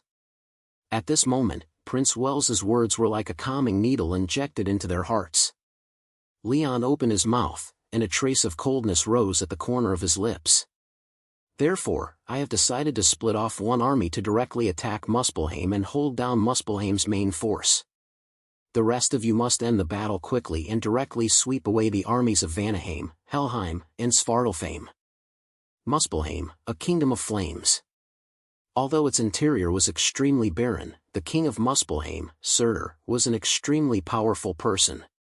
Tens of thousands of years ago, he was once hailed as the #1 warrior of the Nine Realms. Some generals hesitated before saying, Your Highness, since we are splitting our forces in two. Muspelheim is a very powerful realm. If we bring too few troops, we may not be able to chew through this hard bone. Perhaps, we might even be bitten back by Muspelheim. Many of the generals in the council hall had gone through countless battles and possessed extremely rich combat experience. Therefore, some of them immediately saw the flaw in Leon's plan. Leon stared firmly at the person who had spoken. That is why, to guard against any accident, I will personally take part in the battle against Muspelheim this time." Hearing Leon's words, the generals in the council hall sucked in a breath of cold air. "Your Highness, that is far too dangerous." "Silence." Leon interrupted the many generals. "There is no need to say more. His Majesty and I have already discussed this matter." Boom! Inside Helheim, a massive bone dragon surged out from the endless Dead Sea. Its body was tens of thousands of meters long. Sensing that tyrannical pressure, countless skeletons in the Dead Sea trembled and hid at the bottom of the endless waters. The dragon raised its head and let out a long roar. "Avenge the Lord of Death! Turn Asgard into an endless Dead Sea!" Inside Vanaheim, Gullveig looked at the portraits of his ancestors with reverence. He murmured, "Asgard has gone too far. Please, heroic spirits, protect our divine race." After he spoke, a powerful force surged into Gullveig's body. Gullveig let out a roar. "Ah!" At that moment, all of Vanaheim heard that roar. In the 30th millennium of Odin's calendar, Asgard fought a war in Nidavellir against the allied forces of Vanaheim and Helheim, a war that would decide the fate of the 9 realms. Number 26. Surtur. Charge. In a territory of Nidavellir, a dark elf waved the sword in his hand and roared at the army that was on the verge of collapse. "No retreat! No retreat!" After the Four-Realm Alliance officially declared war on Asgard, they first invaded Nidavellir. Asgard and the Four-Realm Alliance began a life-or-death struggle in Nidavellir. Both sides seemed to have placed their final stakes on Nidavellir. In this realm that had once belonged to the dwarves, both sides committed countless troops. In just a few short dozen days, the casualties on both sides had already exceeded 100,000. What is going on? At the frontline position of the Four-Realm Alliance, Malekith roared angrily, "Where are the people of Muspelheim?" After the Four-Realm Alliance was formed, races such as the Dark Elves and the Vanir set aside their past grievances and bravely stood against Asgard.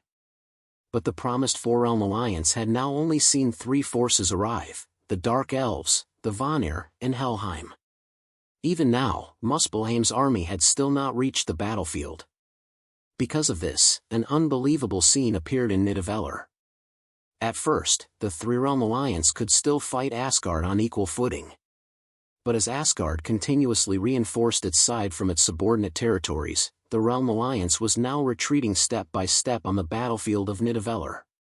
The scales of victory seemed to be moving farther and farther away from them. Hearing the explosions outside the tent and the sound of arrows whistling through the air, Gullveig also shook his head in frustration. Originally, with the 4 realms working together, even if Odin possessed 3 realms, they would not be our opponents. But now... Instantly, everyone in the alliance fell silent.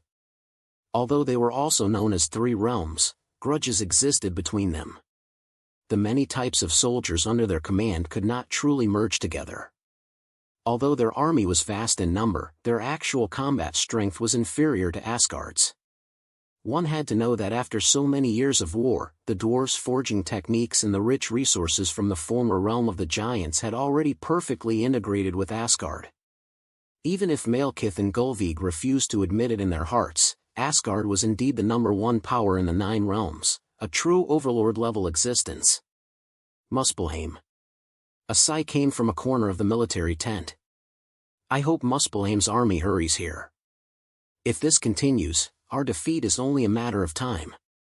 Hearing that voice, Gullveig and Malekith did not know what to say.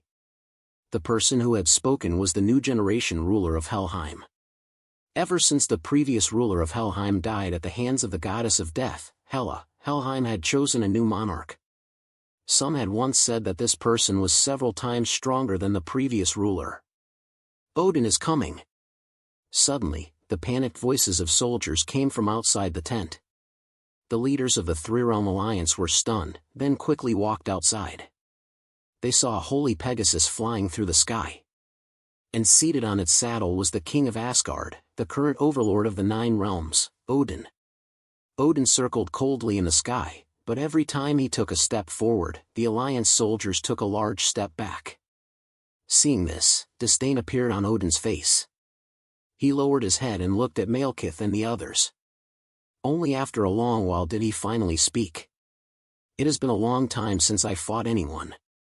Defeated dogs, come. After so many years, let me see whether you have grown any skill. During these tens of thousands of years of war, both Malekith and Gullveig had fought Odin before. However, both of them had been defeated. The ruler of Helheim had never fought Odin face to face, but the previous master of Helheim had died at Hela's hands. Therefore, in Odin's heart, he had never regarded these three people as opponents. You! Hearing Odin's words, Malekith's face flushed red with anger. You bastard! I'll kill you. After saying that, Malekith rode a black Pegasus into the sky, while Gullveig also followed Malekith to face Odin. Sensing the surging power on Gullveig's body, Odin frowned. The gift of your ancestors. It seems the Vanir have used their final trump card. Gullveig was just about to say something when Odin directly interrupted him. Odin lowered his head, still staring at the ground, and his expression also became solemn at that moment. Show yourself. I imagine you have also prepared for a long time this time. Kakik. As expected of Odin. An ear-piercing shriek suddenly came from the ground. Immediately after, the earth seemed to swell upward. A bone staff that looked incomparably cold instantly broke through the soil.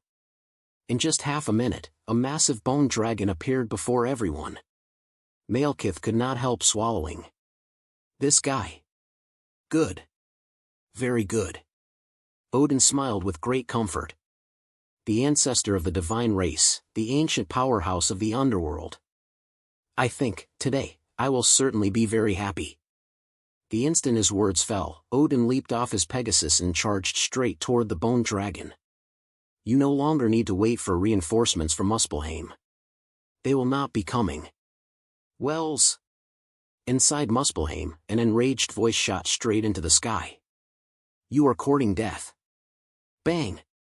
Leon leaped out from a flaming mountain. He patted the scattered sparks from his body and said slowly, Surtur, worthy of being called the strongest expert of the 9 realms back then. Clang! A figure more than 3 meters tall landed beside Leon and roared at him. Despicable! You actually launched a sneak attack on Muspelheim. Surtur's entire body was formed from red flames. The 2 crowns on his head looked like antennae, giving him a somewhat strange appearance. Leon answered casually, I simply do not want you to reinforce Nidavellir. If you order the flame creatures of Muspelheim to stay where they are, I guarantee that Asgard's people will not harm you. Then that depends on your ability. Surtur waved his hand, and a flaming longsword flew into his grasp. You, Amir Jr., want to hold me back? Truly wishful thinking. Fine. Leon sighed, then said with a serious expression, kill these people. Do not let them reinforce Nidavellir. Yes. Across the sky, more and more members of the Valkyrie Corps revealed themselves in the air. After receiving Leon's order, they charged toward Surtur. Humph. Surtur snorted coldly. He lifted the flaming longsword in his hand and gently slashed through the air. In an instant, hundreds of sword lights shot into the sky. Hundreds of knights from the Valkyrie Corps bore the brunt of the attack.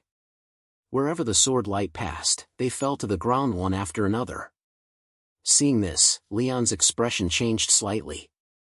He shouted, You are not his opponents. Go find the others.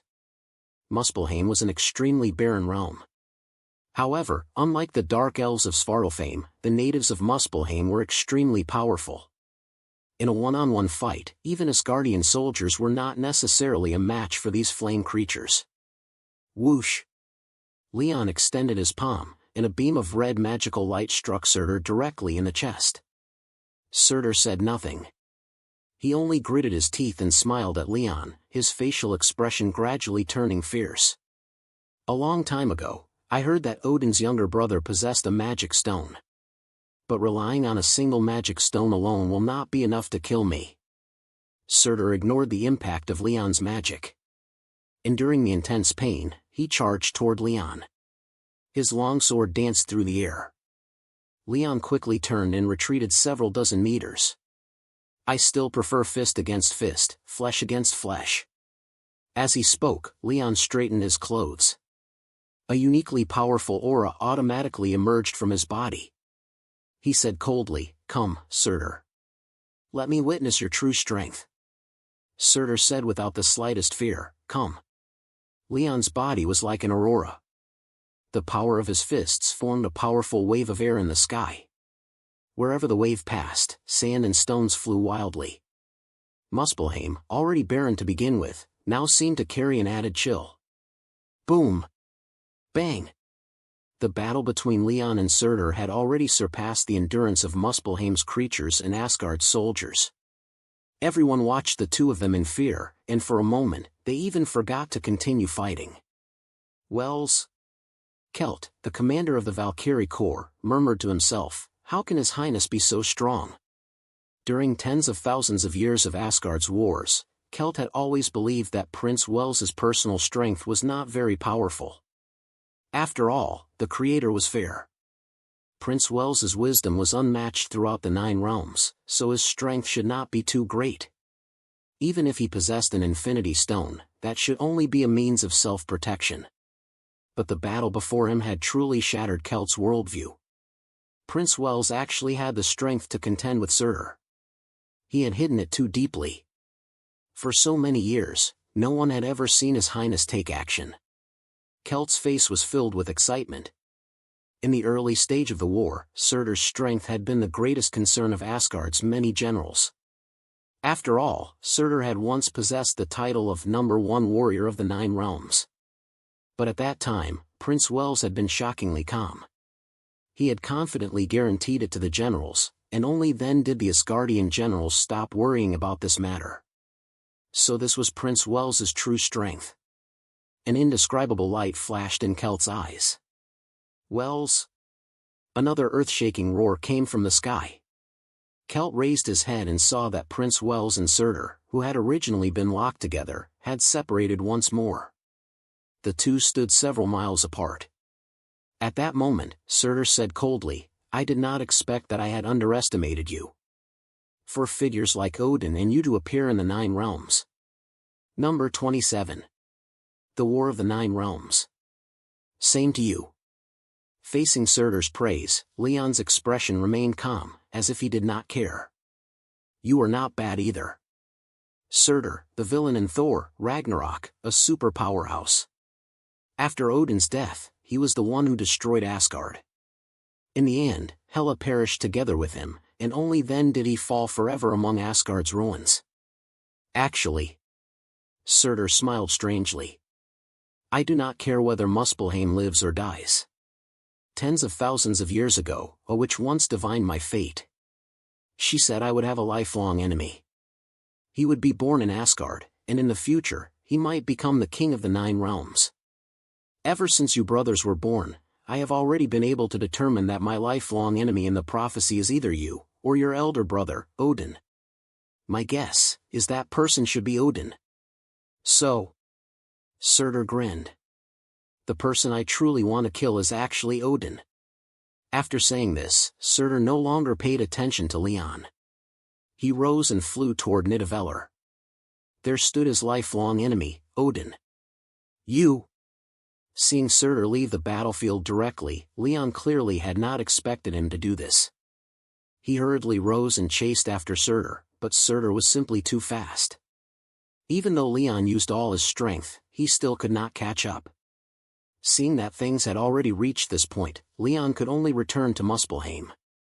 When he saw that the battle between the two sides still had not stopped, Leon waved his right hand. A spell descended from the sky and instantly blasted away hundreds of flame soldiers. His feet landed on the ground, and in an instant, he arrived beside Kelt. "I'll leave this place to you. I'm going to Nidavellir." The army Leon currently led was mainly composed of the Valkyrie Corps. The rest were miscellaneous troops transferred from various places. These forces might not necessarily be a match for the realm of Muspelheim. Fortunately, they were carrying out an interception mission. As long as they could hold the enemy back until the battle in Nidavellir ended, then the situation of the 9 realms would be settled. At that time, no matter how powerful Muspelheim was, it could only submit to Asgard.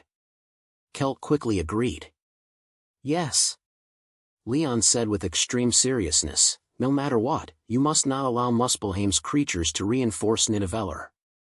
Even if you have to fight to the last man. In his heart, Leon had already prepared himself mentally to sacrifice the Valkyrie Corps, because this war would decide the fate of the 9 realms. He did not dare be careless in the slightest. Kelt seemed to understand something. He nodded heavily. Rest assured, Your Highness. Even if I die, the creatures of Muspelheim will not appear on the battlefield of Nidavellir.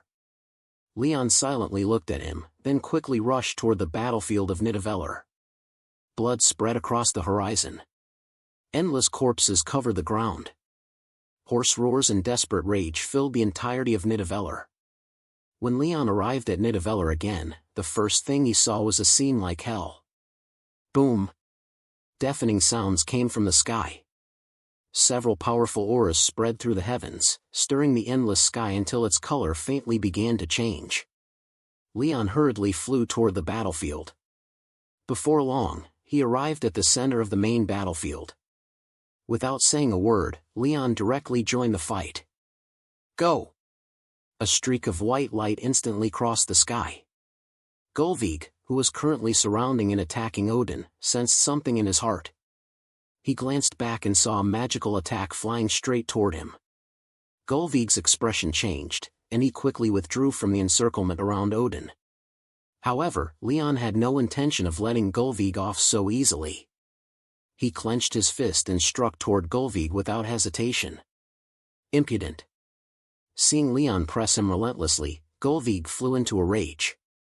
Without fear, he stretched out his fist and clashed with Leon's palm from afar. Interesting. Feeling his arm tremble, Leon could not help taking another look at Nidavellir. With Leon's current vision, he could naturally see the abnormality in Gullveig. With Leon's arrival and Gullveig stopping his siege of Odin, the powerhouses in the sky also stopped fighting. They looked at Leon strangely. Come. Leon said no more.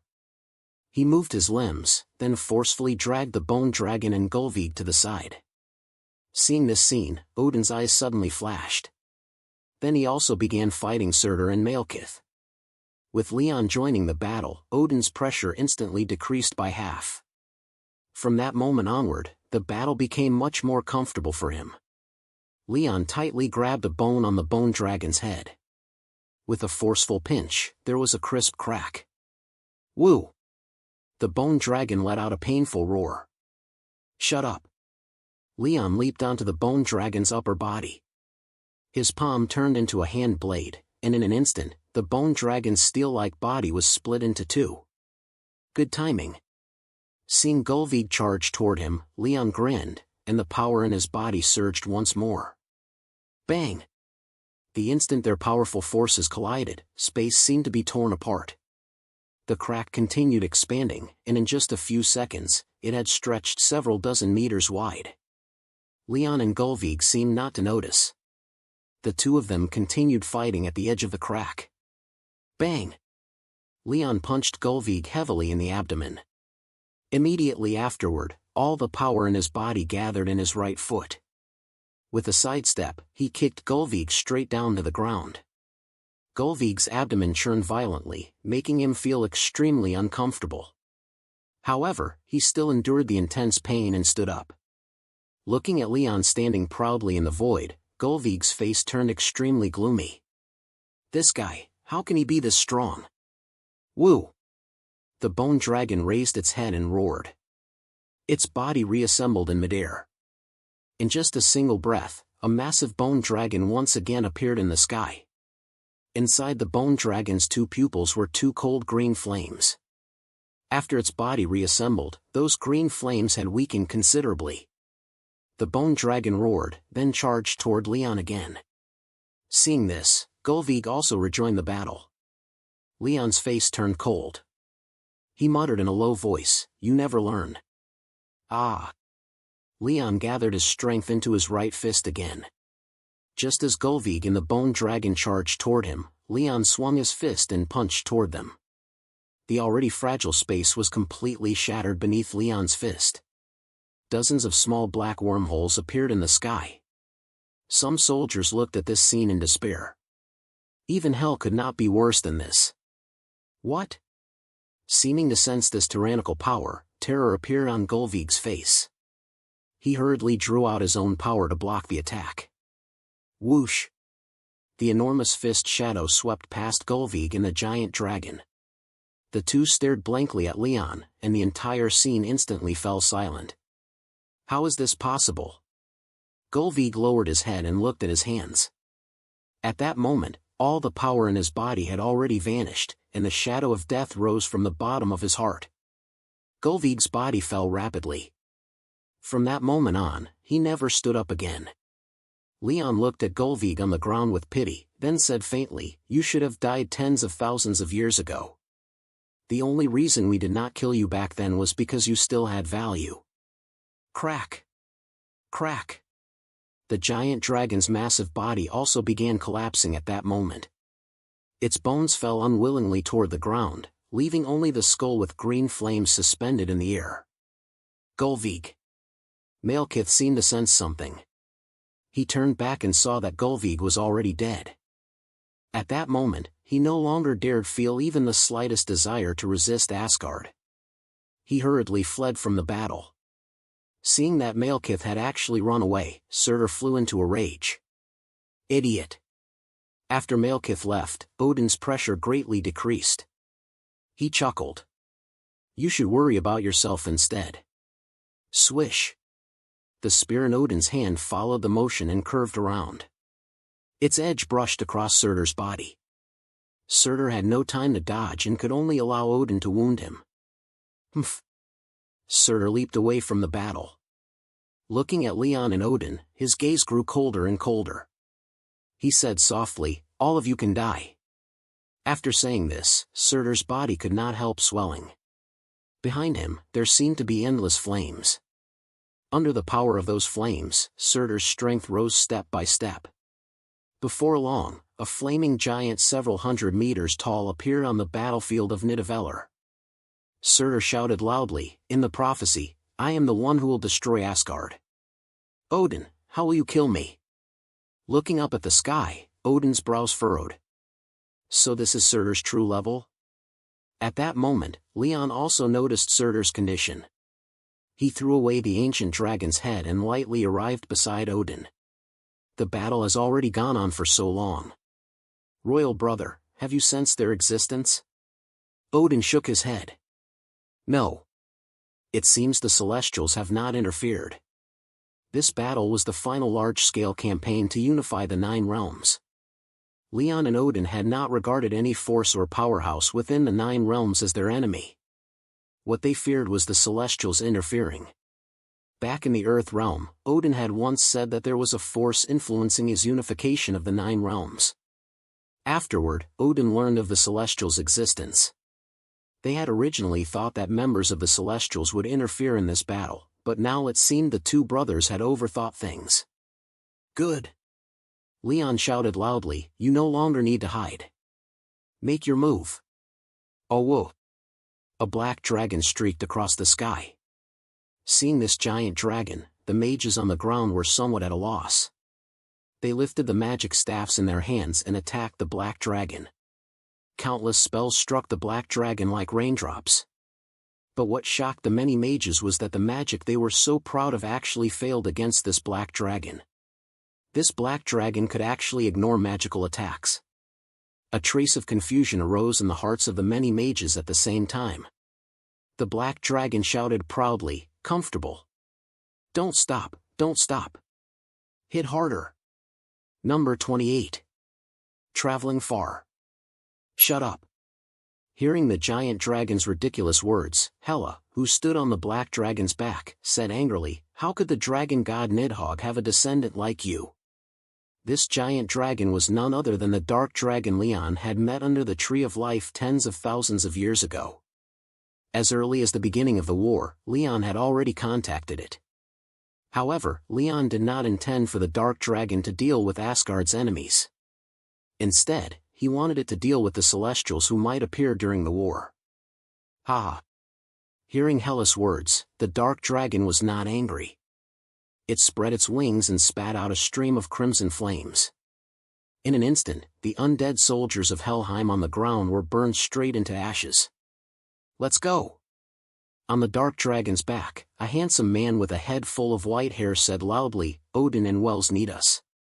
We should go help them." Hearing the man's words, Hela did not dare refute him.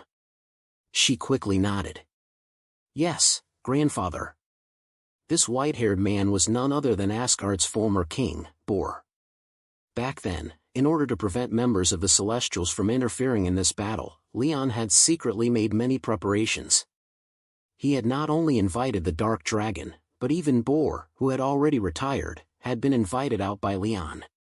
As the former king of Asgard, Bor was naturally also a super powerhouse.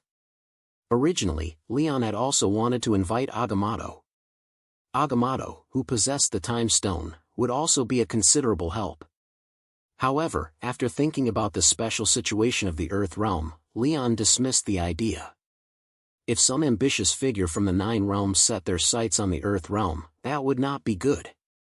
After all, the weak Earth realm could not withstand such turmoil. Go! Hela kicked the Dark Dragon beneath her feet and urged, "Big Dragon, head to Surtur." According to the plan, Hela should also have participated in this final war.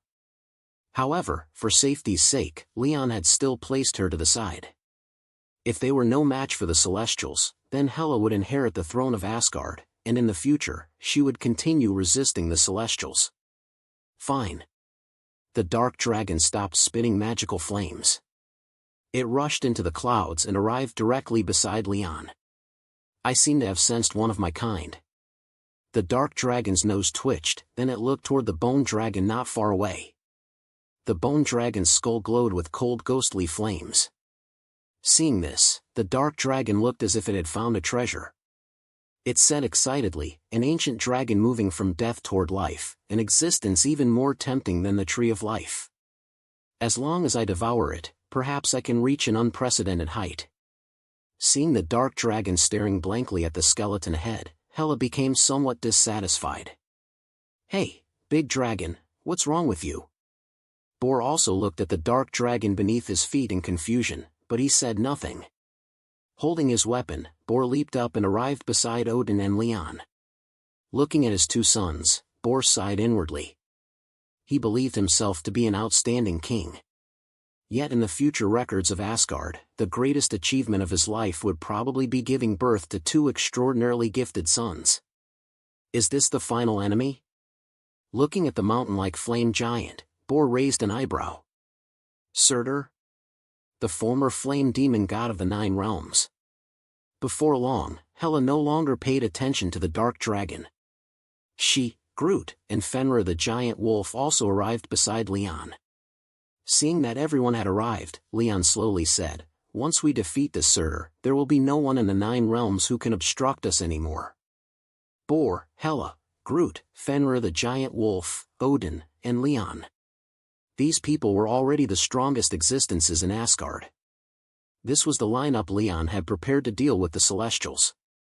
Now that it was being used against Surtur, even Leon felt it was somewhat wasteful. You. Seeing the people beneath his feet, Surtur's voice actually trembled.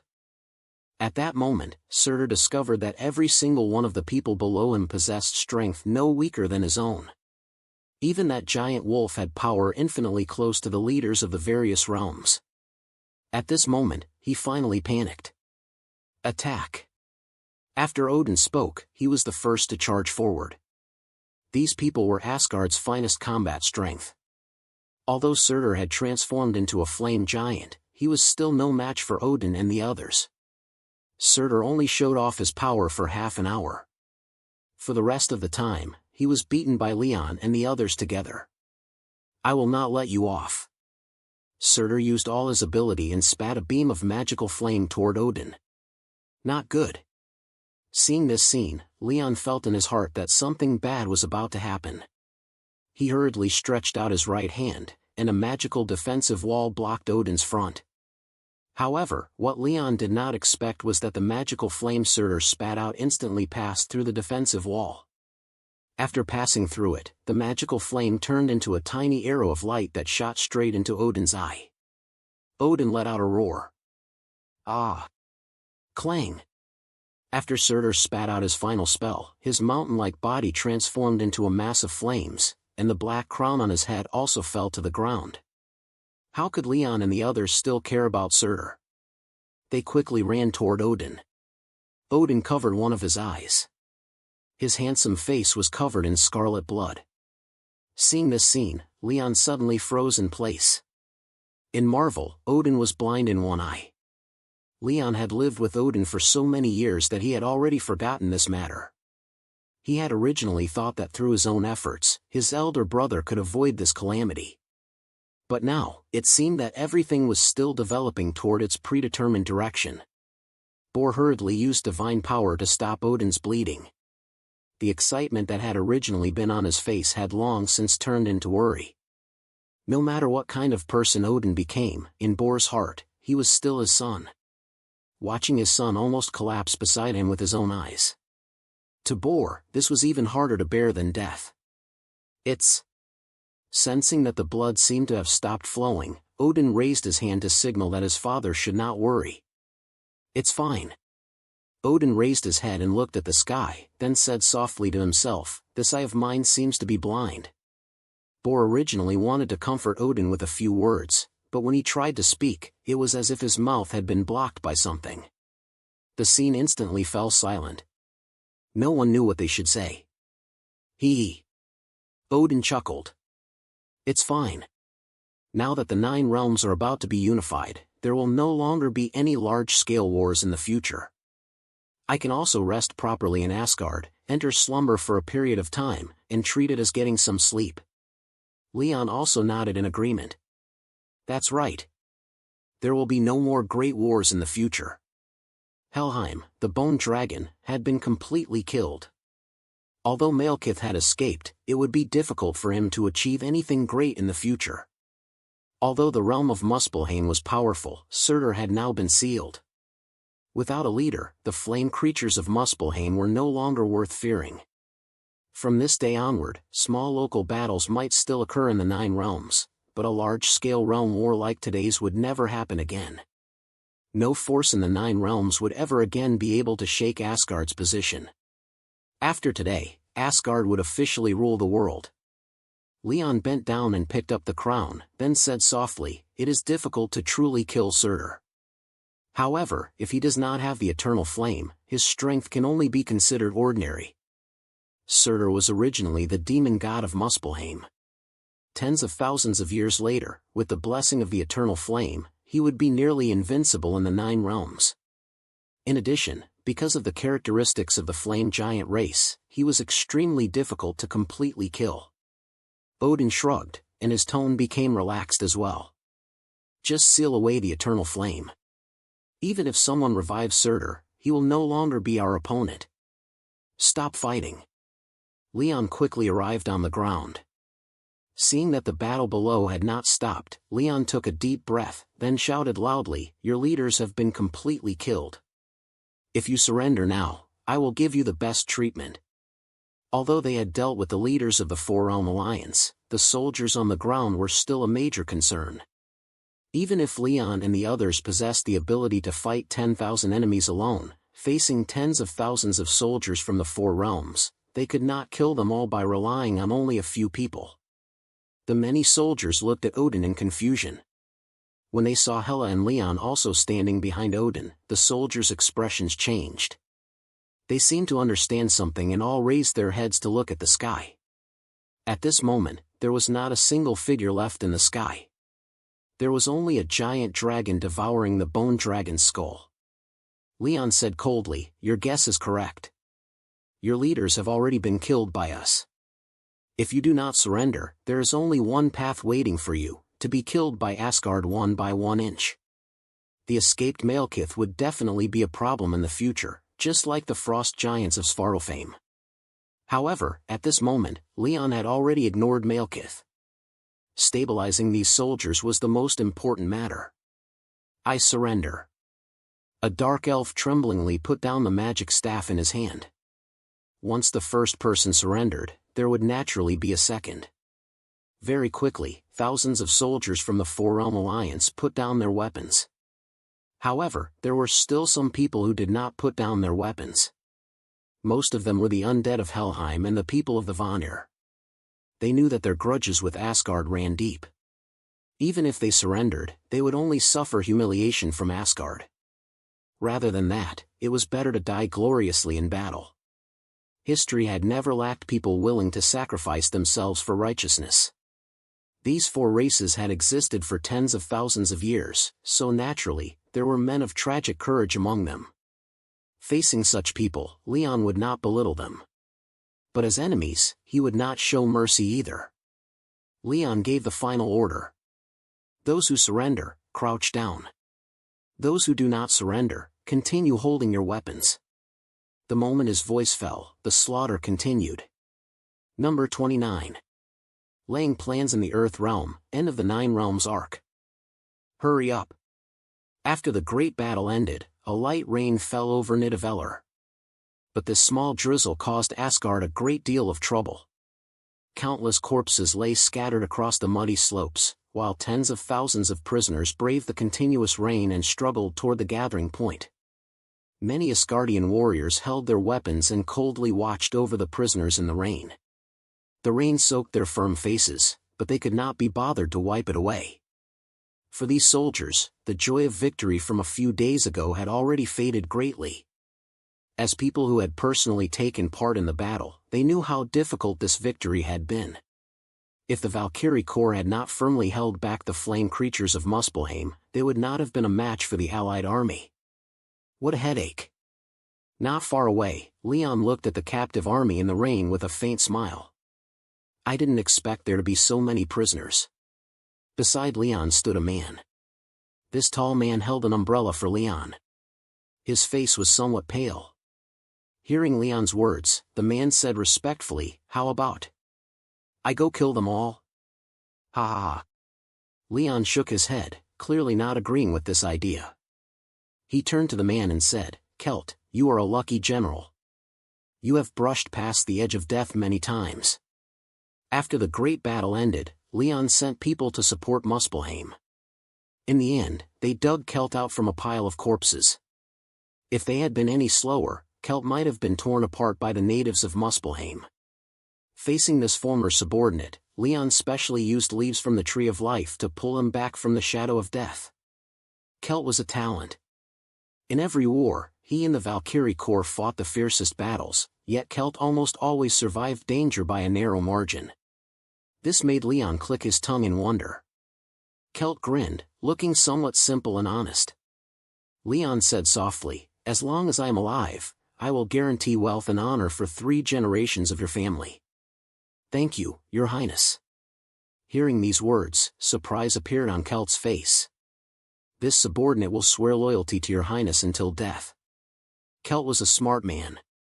Of course, he would not treat the wealth and honor Prince Wells spoke of as something vulgar like gold, silver, or treasure. Now that the 9 realms were about to be unified, the old order of the past would inevitably shatter before the mighty Asgard, and interests would need to be redistributed. With Prince Wells's words, his family would be able to share the fruits of victory in the future, a massive cake beyond anyone's imagination. From then on, his family might rise in one leap to become top-level nobility within the 9 realms. Do not speak of death. Leon patted Kelt on the shoulder. For the next period of time, you will be responsible for reorganizing the Valkyrie Corps. Although there will be no large-scale wars afterward, there will still be some small battles. At that time, you will have plenty to keep you busy. The 9 realms were about to move toward unification. This was the trend of the times, but there were still some obstacles within the 9 realms. Leaving aside everything else, take Jotunheim, the former realm of the giants, for example. Even after tens of thousands of years, there were still some frost giants resisting. Therefore, when Vanaheim, Helheim, Muspelheim, and the other realms were subdued in the future, battles would definitely be unavoidable. Your Highness. Kelt sensed that something was not right. He hesitated and said, Your Highness, you will not be taking part in these matters anymore? Prince Wells was standing beside him, but for some reason, after His Highness finished saying those words, Kelt felt as if he would never see him again. Ha! Leon could not help looking at Kelt a few more times. I will not be participating. As the lifespan of Asgard's royal family extends, the divine power in our bodies also increases. Therefore, we need to slumber for a period of time. Only this way can we control the divine power within our bodies. Kelt suddenly understood. He nodded half-knowingly. So that's how it is. Kelt also knew a little about the slumber of Asgard's royal family. After the battle ended, His Majesty Odin returned to Asgard, and the reason he declared to the outside world was also slumber. Leon did not say anything more. After all, some secrets were not suitable for outsiders to know. Once everything was settled, he would return to the Earth realm, because the main Marvel storyline was about to begin, and he needed to make arrangements in advance. Let's go. Leon said softly, let's return. This place no longer needs us. Yes. Seeing that Prince Wells was about to leave, Kelt hurriedly followed his steps while holding the umbrella. Their figures gradually moved farther away. Before long, they disappeared from the realm of Nidavellir.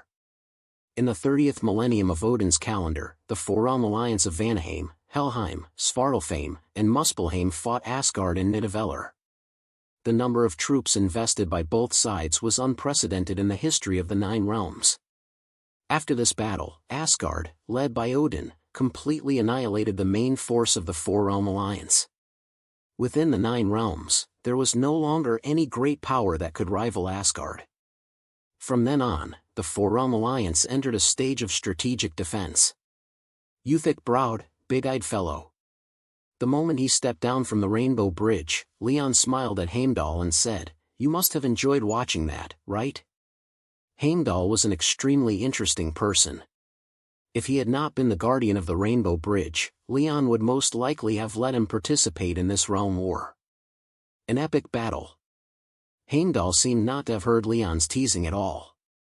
He grinned with animated eyes and brows. Watching it made my blood surge. I wished I could personally join the fight. Oh? Kelt, behind Leon, struck at Heimdall without mercy. Heimdall, fortunately you didn't go. Although we won this battle, many people died too.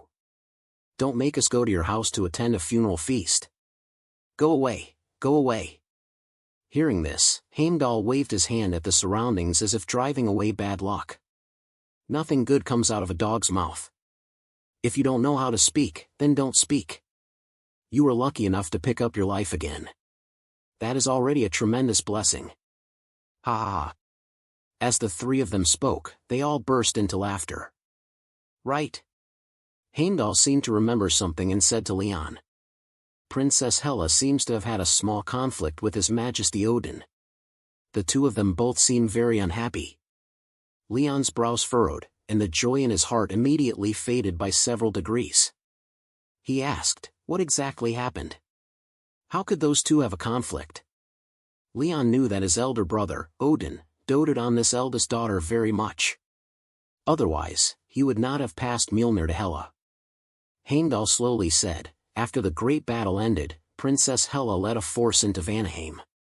Because the main force of the Vanir had been completely destroyed on the battlefield of Nidavellir, they were not a match for Her Highness this time. However, when the war ended, for some unknown reason, a powerful energy suddenly surged out from the Vanir clan's ancestral land. It killed many of our Asgardian soldiers, and even Princess Hela was badly injured. Because of this, Princess Hela killed quite a few Vanir prisoners. Afterward, His Majesty Odin harshly rebuked her. Heimdall said nothing more and looked seriously into Leon's eyes. Leon silently pondered in his heart. Could it be that Hela will still part ways with my elder brother? If it had been another time, Hela killing prisoners would not have been a major issue. But the era was different now. Asgard was about to rule the world, and countless eyes were watching every move of the Asgardian royal family. For Hela to kill prisoners at this moment was truly unwise. Leon shook his head. She really doesn't let anyone have peace. Even if Hela would betray Odin, this time, she would not meet the same fate as before. After all, Leon was her biological uncle. He would not stand by and watch his eldest niece jump into a pit of fire. In the 35th millennium of Odin's calendar, Vanaheim officially submitted to Asgard. Toward this former enemy, Odin showed them tremendous tolerance. In gratitude to Odin, the Vanir gave up the title of the Vanir from then on. In the 40th millennium of Odin's calendar, the conflict between Odin's daughter, Hela, and her father grew increasingly severe. After one gathering, she officially left Asgard. In the 48th millennium of Odin's calendar, the great elder of the elves visited Asgard. In order to ensure the friendship between Asgard and Alfheim, the elves were willing to recognize themselves as a vassal state. In the 49th millennium of Odin's calendar, Hela, who had disappeared for several thousand years, appeared in Helheim and became the new ruler of Helheim. In the 50th millennium of Odin's calendar, Malekith gathered a portion of the Dark Elves and attempted to attack Asgard. After this plan was exposed by an important figure in Asgard, Malekith fled once again. In the 55th millennium of Odin's calendar, Laufey, the leader of the remaining giant forces in Jotunheim, led the Frost Giants to attack Asgard's army. The Valkyrie Corps was ordered to suppress them. In the 60th millennium of Odin's calendar, Leon appeared in the Earth realm. Looking at the Earth realm, which had already begun to show signs of civilization, Leon's face revealed a long-lost smile. It is finally about to begin. After saying this, Leon tossed the space stone in his hand into the Earth realm. After tens of thousands of years of battle, some ambitious figures in the 9 realms knew they were no match for Asgard, so they began to form crooked ideas, collecting the 6 Infinity Stones. As the owner of the Space Stone, Odin no longer needed it. However, in order to cut off the ambitions of certain conspirators, Odin still resolutely handed the Space Stone to his younger brother.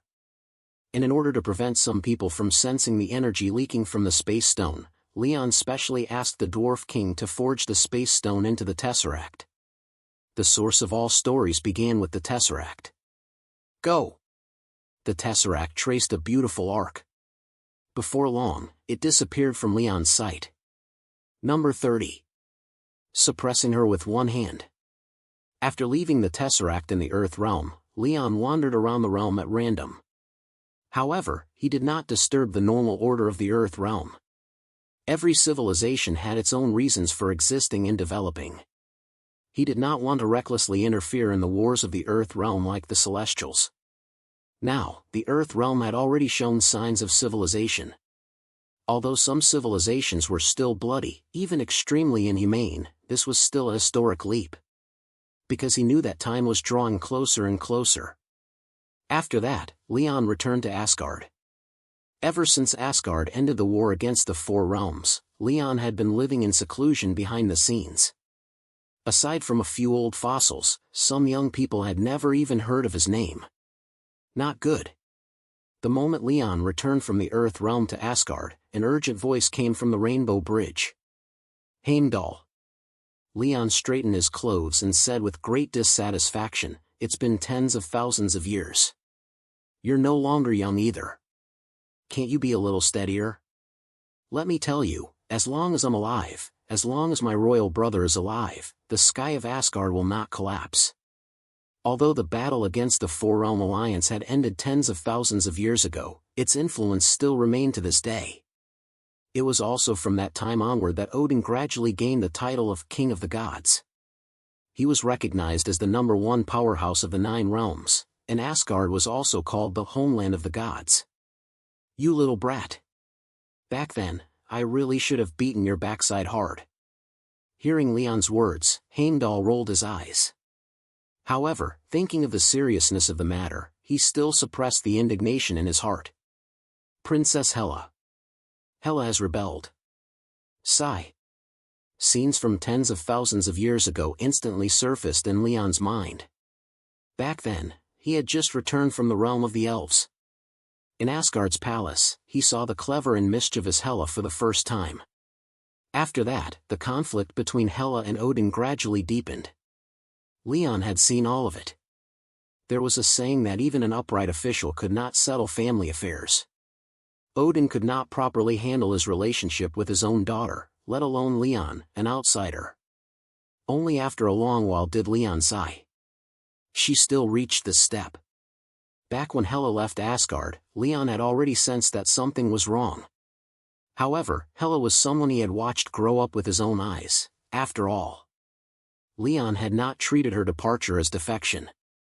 After Surtur was sealed, Muspelheim had no leader, and its internal situation was also extremely chaotic. When Hela entered Muspelheim, Leon simply regarded it as Hela going there to deal with trouble for Asgard. Now, hearing that Hela had openly rebelled, Leon felt as if a lifetime had passed. "Your Highness." A young man who looked somewhat similar to Kelt also came to the Rainbow Bridge. He knelt on one knee before Leon. "I am willing to lead the Valkyrie Corps to suppress this rebellion." Stuart, Kelt's son, a rising general of the new generation in Asgard's army. Odin had once praised him for having bravery no weaker than his father's. Leon said in a deep voice, "Where is His Majesty?" Stuart replied, "His Majesty is still in slumber." After the Battle of Nidavellir ended, Odin rarely interfered in the wars of the Nine Realms again. He had always remained in a semi-secluded, semi-retired state. "No need." Leon remained silent for a while, then finally shook his head. "Inform the armies below not to resist. If Hela wants to occupy other realms, then give the entire realm to her. If she marches directly toward Asgard, then let her come.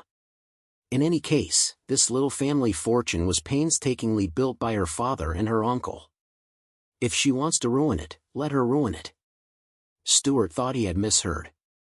Only after a long while did he open his mouth wide and say, "Your Highness." "Enough." Leon directly interrupted Stuart. "Go tell your father. He knows what to do." Stuart was different from his father, Kelt. Kelt had followed Leon since tens of thousands of years ago. He had personally witnessed the rise of the two brothers, Odin and Wels. When it came to orders, Kelt never dared say anything, because he knew that in terms of wisdom, his master had no equal in the Nine Realms. After Stuart left, Leon walked toward Asgard's palace with a gloomy face. In the 63rd millennium of Odin's calendar, a world-shaking event occurred in the Nine Realms. Odin's eldest daughter, Hela, known as the goddess of death, openly rebelled against Asgard. She gathered countless undead soldiers in Helheim and marched toward her homeland, Asgard. Asgard. I, Hela, have returned. In the sky above Asgard, Hela, dressed in a black robe, stood in the air. Boundless dark magic surged behind her. She was like a powerful demon god, her demonic might stretching for tens of thousands of miles. Oh whoa! In the next second, Fenrir the giant wolf also appeared beside Hela. It raised its head and howled, the sound waves spreading throughout Asgard. Looking at the beautiful scenery of Asgard, Hela smiled proudly. "Father, why have you not come out to welcome me?" "Your Highness." A voice suddenly called beside Hela's ear. Hela frowned, then lowered her head to look at the ground. She saw an extremely old man who had appeared below at some unknown time. Behind him stood Asgard's most elite military force, the Valkyrie Corps. The old man looked deeply weathered, but his armor was covered in gold and metals. In terms of military achievements alone, there was probably no one in Asgard's history who could compare to him. "Kelt." Hela raised an eyebrow, her expression somewhat strange. "How are you still not dead?" Kelt smiled. A hint of kindness appeared on his face, which was covered in age spots. "Prince Wels had some leaves from the Tree of Life. I shamelessly asked him for a few." Hela said coldly, "You are not my opponent. If you want to kill me, I'm afraid the entire Valkyrie Corps will have to be buried with me." Hela was quite familiar with Kelt. Tens of thousands of years ago, when the ruler of Helheim attacked Nidavellir, Hela and Kelt were ordered to intercept Helheim's undead. In the end, it was Kelt who led the Valkyrie Corps and successfully held back the undead army, giving Hela the chance to personally kill the ruler of Helheim. "No." Hearing Hela's words, Kelt, the living fossil of Asgard's military world and a man already close to dying of old age, slowly shook his head. Prince Wells has already passed down an order. If you want to attack other realms, he will have the army withdraw and give the entire realm to you. If you directly march toward Asgard, he told me not to stop you either. If there is anything you dislike, you can smash it along the way. Kelt stared closely into Hela's eyes. But your uncle told you not to disturb your grandfather and grandmother's rest. He said your grandmother's body is not very well, and the effect of the time stone has already become weaker and weaker. Tens of thousands of years ago, Leon had borrowed the time stone from Agamotto in the Earth realm. Several tens of thousands of years had passed since then, and the effect of the time stone had grown weaker and weaker. Hearing Kelt's words, Hela's expression suddenly changed. She withdrew the dark magic behind her and leaped down beside Kelt. She questioned Kelt, "Where's my uncle?"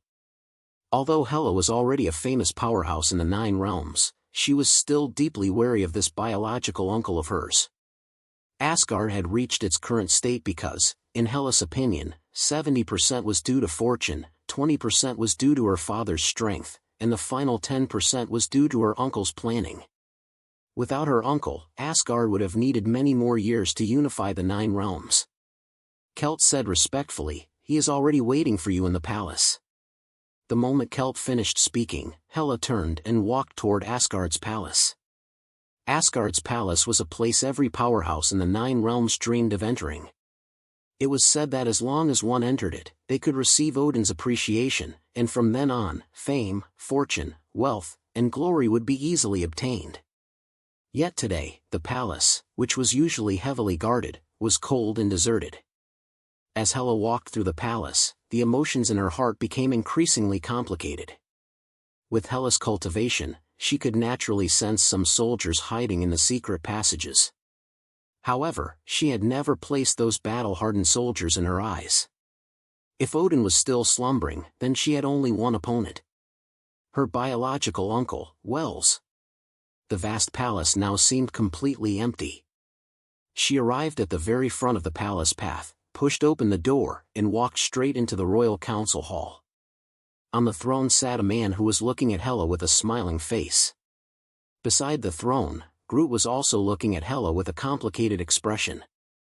Seeing that person, Hela gave a smile that did not reach her eyes. "Uncle Wells, why do you still keep the appearance of your youth?" Leon touched his face and shrugged helplessly. "No choice. Your grandparents gave everything they could to your father, and in the end, they only left me an interesting soul and a handsome appearance." Seeing that Hela's face showed some impatience, Leon quickly shut his mouth and returned to the main topic. "I am unlike your father. Because he needs to maintain his dignity at all times, that old man deliberately made his appearance look more weathered. As for me, I do not care. You also know that with our strength, whether we look young or old is something we can change at will. Uncle Wells." Looking at her uncle rambling endlessly like he was chatting about family matters, Hela shouted loudly, "Are you trying to stop me?" "Woo!" Seeming to sense its master's emotions, Fenrir at Hela's feet bared its teeth and let out sharp growls toward Leon. "Beast!" Leon's expression showed some displeasure. He stared at Fenrir, his spiritual power already secretly slipping into Fenrir's mind. Before long, Leon's voice rang inside Fenrir's head. "If you bare your teeth at me again, I will skin you alive tonight." "Woo! Woo!" Fenrir's fur instantly stood on end. It whimpered repeatedly, and its body immediately retreated several meters. Only then did Leon withdraw his spiritual power and stop frightening the little dog. Leon walked down from the throne. He smiled gently at Hela and finally said, "Since you still call me uncle, then listen to my advice. There is still room to turn this matter around. You only need to." "Uncle Wells." Hela suddenly said loudly, "What I just asked was, are you trying to stop me?" Leon said nothing. He only looked at Hela, and Hela fearlessly stared back at him. After a long while, Leon felt that it was truly boring. He said listlessly, "Come then. If I do not act, there is probably no one in all of Asgard who is your opponent." Uncle Wells, forgive me. After Hela finished speaking, she picked up the thunder hammer in her hand and threw it directly at Leon. Boom! The void trembled, and boundless black mist enveloped Asgard's palace. Within the black mist, it seemed as though a giant monster was living. In an instant, lightning flashed and thunder rumbled across Asgard, while dark clouds continuously gathered over the palace. Seeing this scene, Leon smiled lightly and praised Hela sincerely. You truly are a genius rarely seen in the royal family in 10,000 years. Back then, when your father was your age, he was only a little stronger than you. The hammer crackled with lightning in the void. Its whistling sound continued endlessly, its momentum like 10,000 horses galloping. Hela said expressionlessly, Uncle Wells, you talk too much. Leon shook his head. However, just as the hammer was about to smash into him, Leon slowly extended his right hand and caught the thunder hammer without warning. Hela's pupils shrank, and the expression on her face looked as though she had seen a ghost. She cried out in terror, How can you lift the hammer? Oh! Leon pretended to be surprised. You didn't know I could lift the hammer? Your father never told you. You! Hela's expression instantly changed. She bit her lip and stared at Leon. It is only a hammer. Swish! Hela stretched out both hands. In the next second, two short longswords appeared directly in her hands. She gripped the swords tightly and dove toward Leon. Leon still smiled. He! Hela's body was like an arrow released from a bowstring. The afterglow of lightning still lingered in the air.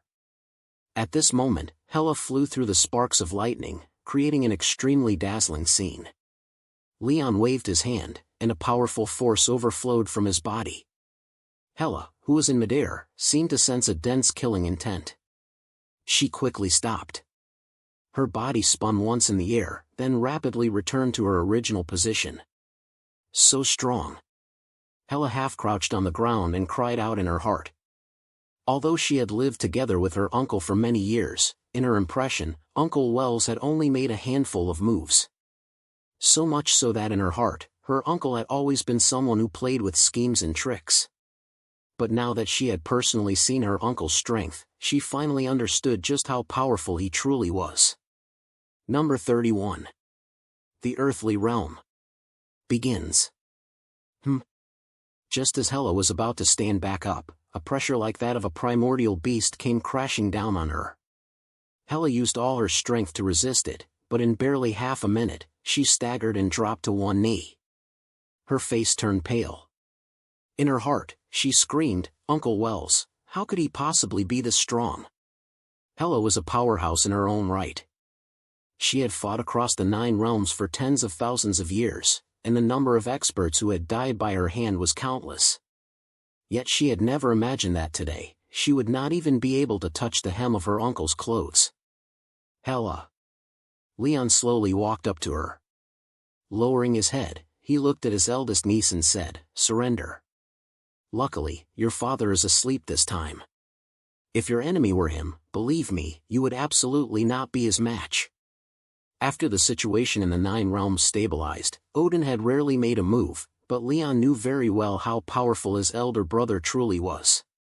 Forget one Hela.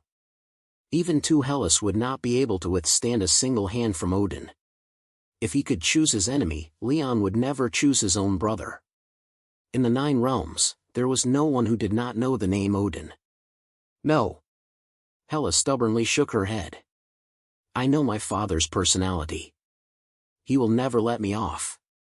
Although Odin was her father, Hela knew that Odin was also the king of Asgard. As Odin's eldest daughter, she had openly rebelled against Asgard. This was an enormous blow to Asgard's reputation. Even if the old man wanted to reduce her punishment, the civil officials and military generals under him would never agree. Leon said faintly, Go find your grandmother. Stay with her. Even your father won't trouble you there. Don't come out again after this. When the time is right, I'll let you out myself. Fortunately, Hela had not created a massacre in Asgard this time, and his elder brother Odin was currently in slumber. Because of that, Leon still had room to intervene. Hela definitely would not end up sealed away like before. Hiding at Catherine's place was the only method Leon could think of. Hela was his elder brother's daughter, the eldest granddaughter of the previous king, and the only third-generation member of the royal family. How could those two elders just watch Hela be sealed away with their own eyes? Then, Hela hesitated. Wouldn't I lose my freedom? Humph. Leon reached out and knocked Hela on the head. This is the escape route I racked my brains to come up with for you. At your grandmother's place, there's food and drink. If it were anywhere else, with your father's personality, do you really think he'd let you live that comfortably? Besides, Leon's tone shifted. Don't think I don't know. As long as your feet stand on Asgard's ground, your power will grow stronger. For you, this is a good thing. You. Hearing Leon's words, Hela's expression immediately became somewhat unnatural. No need to say anything more. Leon shook his head. Go to your grandmother on your own. Without my order, you absolutely cannot come out. Otherwise, no one will be able to save you. Only then did Hela nod. All right. After saying that, Hela bowed to Leon, then disappeared from the palace. Looking at Hela's retreating figure, Leon muttered to himself, a sealed Hela, in the future, would she be able to deal with a true member of the celestial race? In the 70,000th year of Odin's calendar, Hela's grand rebellion ultimately turned into a farce. It came quickly and ended just as quickly. Some said Hela had been killed in Asgard by the Valkyrie Legion. Others said she had been sealed away by Odin. There were all kinds of versions, but after that day, Hela disappeared from the 9 realms. No one knew where she had gone. That same year, Prince Wales of Asgard also vanished from the eyes of the public. In the 80,000th year of Odin's calendar, another son was born in Asgard. Odin named him Thor. Not long after, the frost giants of Heimdall attacked Asgard. Odin personally led the campaign, and afterward, he soundly defeated the frost giant king, Laufey. After the war ended, Odin gained another son, one named Loki. Another 1,400 years passed. In Asgard, 2 figures slipped into the Rainbow Bridge. Above New York, 2 figures stood within the endless void. Looking down at the dazzling neon lights below, Leon said with great excitement, Groot, what do you think of this outfit? Golden light flashed. Leon now wore a tight, wide-sleeved noble outfit with a black base and red patterns. Inside, a white embroidered square scarf and shirt stood out sharply against a black vest. A pure black belt loosely cinched his waist, making the whole outfit look balanced and refined, with a strong gentlemanly air. Groot blinked, unable to figure out what to say for a moment. No, that's not right. Leon carefully looked Groot up and down, then shook his head repeatedly. You'll be treated like a monster looking like that. Watch me. Leon stretched out his right hand. A strand of extremely pure magic wrapped around Groot's body. The next second, a heaven-shaking transformation took place. Groot's deadwood-like body turned into one of flesh and blood. Fair skin, sapphire-like eyes. At this moment, Groot looked like a graceful young man. Leon froze for a moment, but in the end, he still looked a little dissatisfied. Pretty boy. No masculine aura. Won't do. Leon reached out and rubbed Groot's face hard. A small wisp of a mustache appeared on Groot's face, and his complexion became darker. In an instant, his whole person gained a few traces of manly bearing. Only then did Leon nod in satisfaction. Quite pleased with himself, he said, all right. At this moment, Groot was dressed in a well-tailored, simple, slim-fitting linen-colored suit. Around his neck was a rich English style, natural, restrained, elegant, and noble. There was steadiness within the casualness, and youthfulness within that steadiness, fully displaying the grace of a gentleman and the bearing of nobility. Groot lowered his head and looked at the clothes on his body. Full of confusion, he asked, why do we have to dress like this? Of course, to have fun. Leon snapped his fingers, and their bodies rapidly descended. Before long, they landed on the ground. Not far away was a lively bar, and this was precisely Leon's destination. As Leon walked, he said to Groot, "From now on, call me Mr. Leon. The name Wells won't be used here." Inside the bar, under the dim lights, the bartender gently swayed his body as he mixed a colorful cocktail with extreme elegance. At the center of the bar counter, a blonde, blue-eyed woman wore a black trench coat. On her arm was a sleeve glove, but she only wore one. Her messy yet beautiful wine-red hair fell irregularly over her shoulders. Heavy black eyeliner framed her eyes, making her look both bewitching and spirited. Hearing the piercing noise in his ears, Groot clicked his tongue and said, "This place is so noisy." "What?" Following the beat of the music, Leon shouted loudly, "Groot, what did you say?" As the second most powerful figure in Asgard, Leon had attended all kinds of banquets in Asgard. However, he was extremely willing to attend this kind of noisy bar. There was no other reason. He simply wanted to find the feeling from back then. "Come on." Leon pulled Groot to the bar counter and said to the bartender inside, "Handsome, give us 2 glasses of your most expensive alcohol to try." "Coming right up." As soon as the bartender heard Leon's words, his face bloomed with a smile. He immediately took out 2 bottles of the most expensive liquor from the cabinet. Leon opened the bottle and personally poured Groot a glass. Then he carried his own glass to the center of the bar. He drove away the woman who had originally been dancing there, drained the alcohol in his glass in one gulp, and shouted, "Stop for a moment. Stop for a moment." Everyone in the bar looked at Leon in confusion.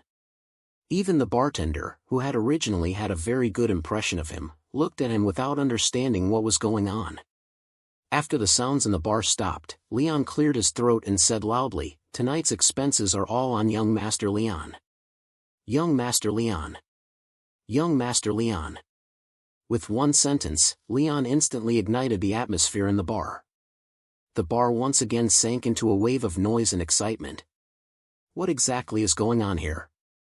At the bar counter, Groot's face was filled with black lines. If the people of Asgard saw this scene, the faith in their hearts would probably collapse. He could not understand why the usually calm and steady Prince Wells had turned into a madman at this moment. He was dancing on the bar, shaking his head around like a lunatic.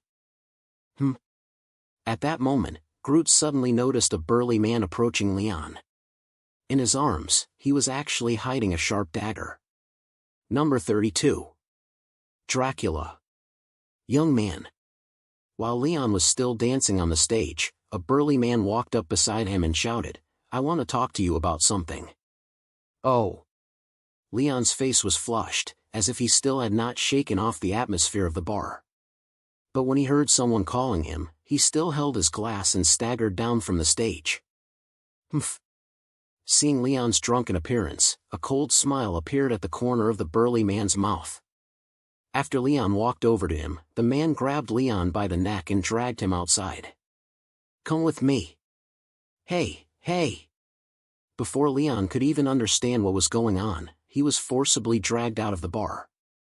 In a dim alley beside the bar, 5 or 6 broad-waisted, thick-armed men seemed to have been waiting for a long time. Seeing Leon come in, the people who had been sitting on the steps stood up one after another, looking at him with playful expressions. "Mr. Leon?" A leader-like figure walked up to Leon. He patted Leon's shoulder, his face turning vicious. "Brother here has been short on money these past few days. I wonder if you could lend me some?" "Heh." The corner of Leon's mouth suddenly twitched. Then he pulled the things from his pockets and showed them to the burly men. "I don't have any money either." Every world was the same. No matter where one went, punks like these always existed. "You brat." The burly man who had dragged Leon out of the bar earlier glared at him with resentment. "Then why were you acting like some rich boss? Can you even take out any money?"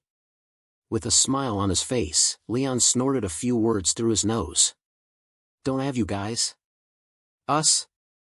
The burly men looked at one another, none of them understanding what Leon meant. "That's right, you guys." Leon clenched his fist and slammed it into one man's face. The man's face darkened, and in the next instant, he collapsed to the ground. "You brat!" Seeing their companion fall, the burly men's faces filled with rage. They immediately pulled daggers from their pockets. One of them said coldly, "Kid, we'll make sure you die miserably." How could Leon possibly care about them? He stretched out his fists and, like a storm sweeping away fallen leaves, knocked the burly men to the ground. "Didn't expect you to be trained."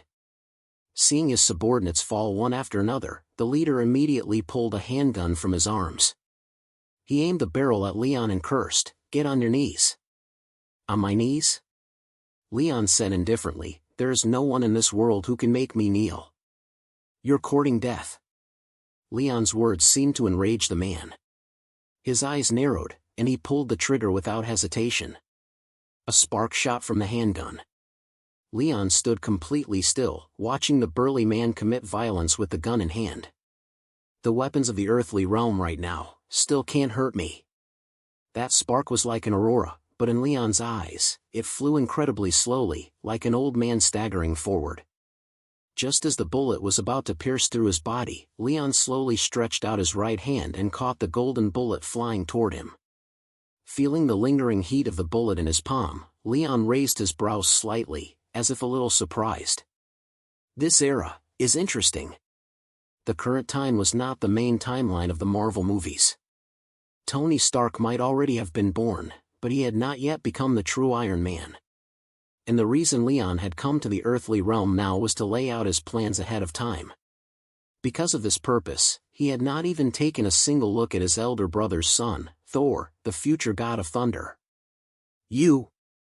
Seeing that Leon had actually caught a bullet bare-handed, the leader of the punks looked as if he had seen a devil. His expression changed, and he continued pulling the trigger, firing every bullet in the handgun. Swish! Swish! Leon smiled faintly. His hands moved as easily as if he were plucking flowers, his expression calm and relaxed. Heh! Leon opened both hands, and the bullets in his palms clattered to the ground. Monster! The gang leader's expression changed. He hurriedly ran backward, but at that moment, Leon stretched out a finger. A bullet in his hand shot toward the man's leg with a sharp whistle. Ah! The burly man collapsed to the ground on the spot. Clutching his leg, he let out a roar full of pain. "I originally didn't want to use force against you." Leon slowly walked forward, and the expression on his face grew colder and colder. "But I didn't expect you to pull out a handgun and secretly harbor the intent to kill me." To the people of the earthly realm, Leon was a figure from myth.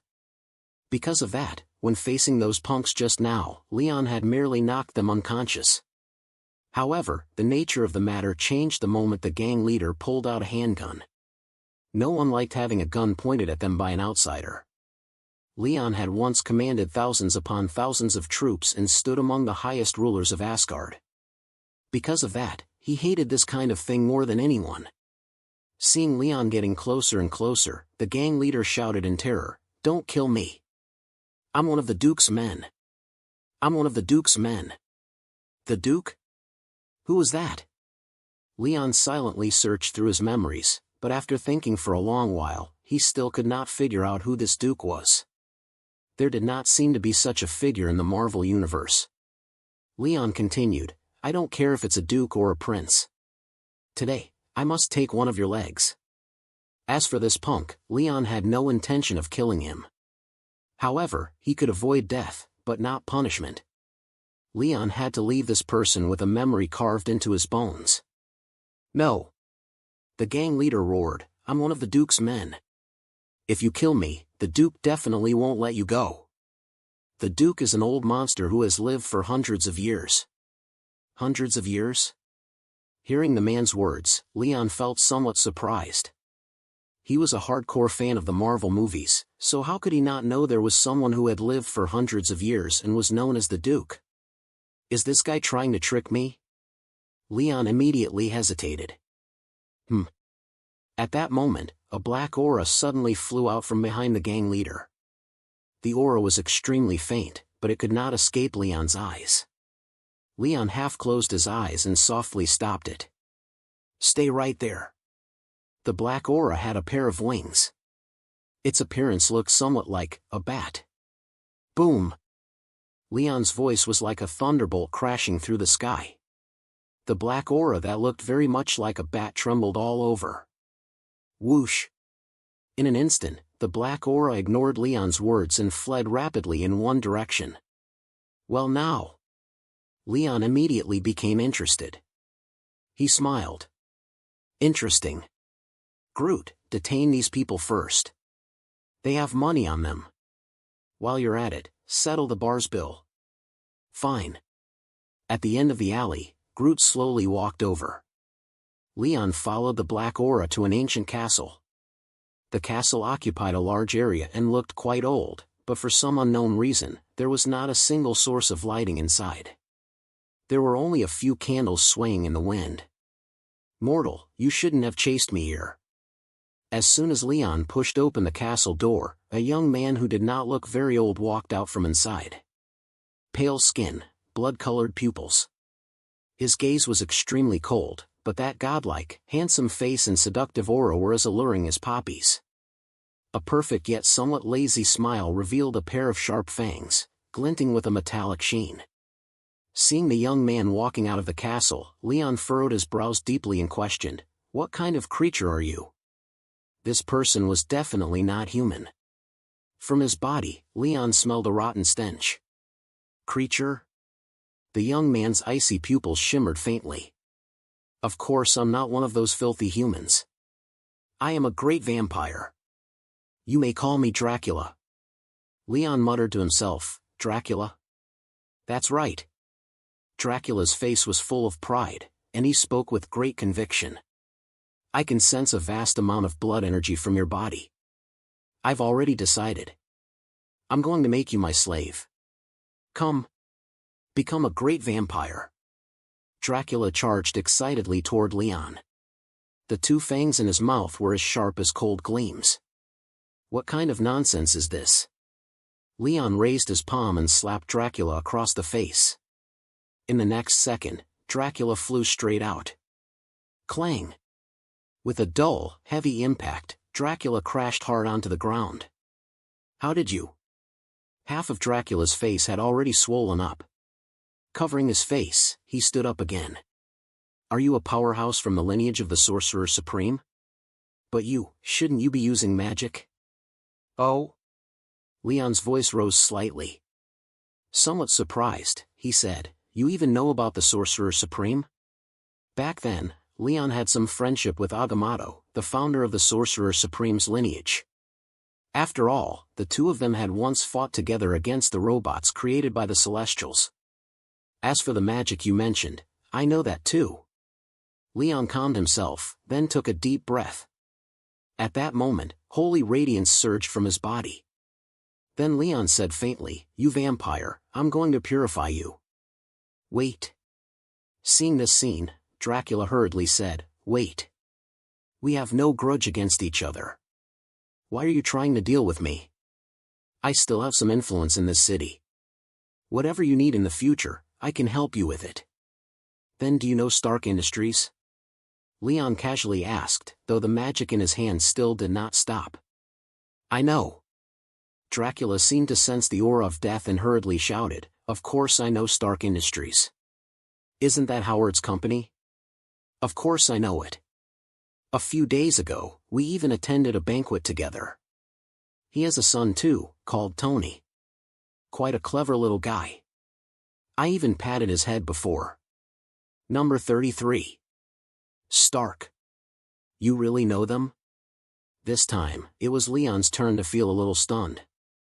He had only asked casually, but he had not expected this blood-sucking bat to actually know both Stark father and son. Leon had deliberately chosen this exact time to come to the earthly realm. At this point, Howard had not yet died at the hands of the Winter Soldier, and Tony Stark should have only just grown up. Stark Industries. Dracula forced out a smile. In this country, there's no one who doesn't know Stark Industries. And Howard is also a member of S.H.I.E.L.D., so as for him, I try my best not to offend him if I can avoid it. Just now, Dracula had already witnessed the strength of the young man before him. He knew that if this person wanted to kill him, it would be as easy as turning over his hand. It would not take any destructive power at all. Because of that, Dracula did not dare play any little tricks in front of him. You even know about Shield. Hearing the bat's words, Leon could not help raising his opinion of Dracula a little in his heart. SHIELD was not something just anyone could know about. Although it was a household name organization in the Marvel movies, to ordinary people, perhaps they would never hear of it in their entire lives. After all, SHIELD handled extremely special matters. Dracula replied respectfully, "I am the underground king of this city. Every gang, large or small, obeys my orders. Because of that, I also know a little about SHIELD. This time, Dracula's voice suddenly rose a little. "Old fox." Hearing Dracula's words, Leon silently cursed in his heart. This bat seemed to be answering his question, but in truth, he was explaining his usefulness, hoping to rely on it to survive. As expected of an old monster who had lived for hundreds of years. Leon smiled without warmth and said, "Fine. This time, I'll spare your life. But what I hate most in this life are bats." Leon narrowed his eyes, and an aura that seemed to control everything burst forth. He clasped his hands together, and an invisible silver chain instantly formed behind Dracula. Seeing this, Leon said faintly, "Your life is now in my hands. If you dare play any tricks, I'll take your life immediately." What vampire who had lived for hundreds of years? In Leon's eyes, he was nothing more than a low-level blood-sucking magical beast. If Dracula had not still had some use, Leon would have killed him long ago. Leon had only recently arrived in the earthly realm. Although he had the identity of an Asgardian god, there was a saying, even a mighty dragon should not suppress a local snake. With Dracula around, he would avoid many unnecessary troubles. Yes. Sensing that something seemed to have appeared inside his body, Dracula was naturally extremely unwilling, but he still endured it. As a vampire who had lived for hundreds of years, he cherished his life more than anyone. At the same time, he understood the situation better than anyone. When being a person. As if seeing the resistance in Dracula's heart, Leon said leisurely, "When being a bat, don't be so short-sighted. Following me will be the most correct choice you make in this lifetime." In the 9 realms, countless people wanted to serve Leon.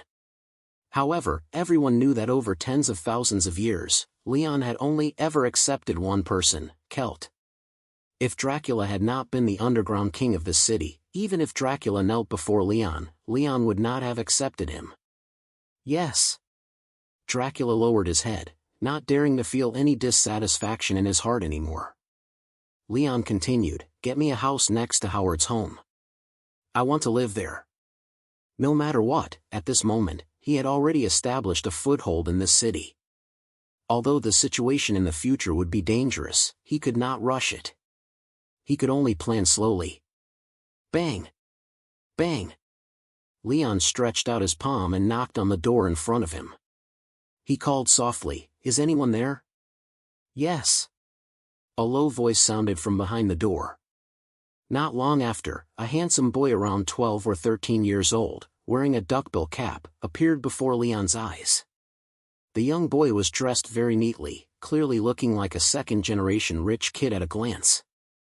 However, he was still holding a wrench in his hand, and there was a faint smell of gasoline and oil filter on his face, sharp and pungent. The young boy looked at Leon and asked with confusion, "Who are you?" Seeing this handsome boy, Leon had already guessed something. "I'm your neighbor." As he spoke, Leon pointed at the small villa next door, then continued, "I heard that my neighbor is actually the famous Mr. Howard, so I wanted to pay him a visit." Dracula had lived for hundreds of years, and the wealth he had accumulated had reached a terrifying amount. After hearing Leon's order, he used the fastest speed possible to buy the villa beside the Stark family home for Leon. "Oh." Hearing Leon's words, the young boy immediately deflated. He called toward the back in disappointment, "Dad, someone's here for you." As expected, I guessed right. This handsome young boy was Tony Stark, the future Iron Man. Leon's eyes suddenly flickered. At this moment, he had already confirmed what point in time he had arrived at. In this timeline, there was one person Leon had to eliminate. Oh? At this moment, a refined-looking middle-aged man also came to the door. He looked at Leon in confusion. Do we know each other? Leon smiled slightly. Sorry, Mr. Howard. We don't know each other, but I've heard your story. You and Captain Stephen Rogers are both my idols. I heard you lived here, so I came especially to visit you. I hope you won't take offense. Stephen Rogers, Captain America, Howard's close colleague who once fought against Hydra alongside him. I see. When Howard heard Leon mention the captain's name, his face immediately gained a somewhat gentler smile. I didn't expect there would still be people who remember the captain's name.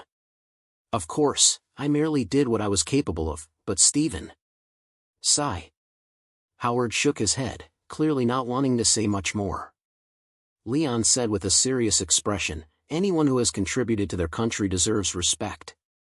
In Howard's heart, perhaps Captain America was already dead, but Leon knew that Captain America was not dead. However, he could not tell Howard that. Young man. Leon shifted his gaze back to Stark. The corners of his eyes lifted slightly. What's your name? Leon waved his hand, and the palm that had been empty a moment ago suddenly held a fragrant flower. Wow! Tony Stark's eyes lit up, and he exclaimed in amazement, Are you a magician? Machem. Leon nodded heavily. They're all tricks. Fake. Science is what's real. In the future, you'll definitely become an outstanding scientist. If I don't say anything, who would know this is magic? Leon smiled proudly in his heart.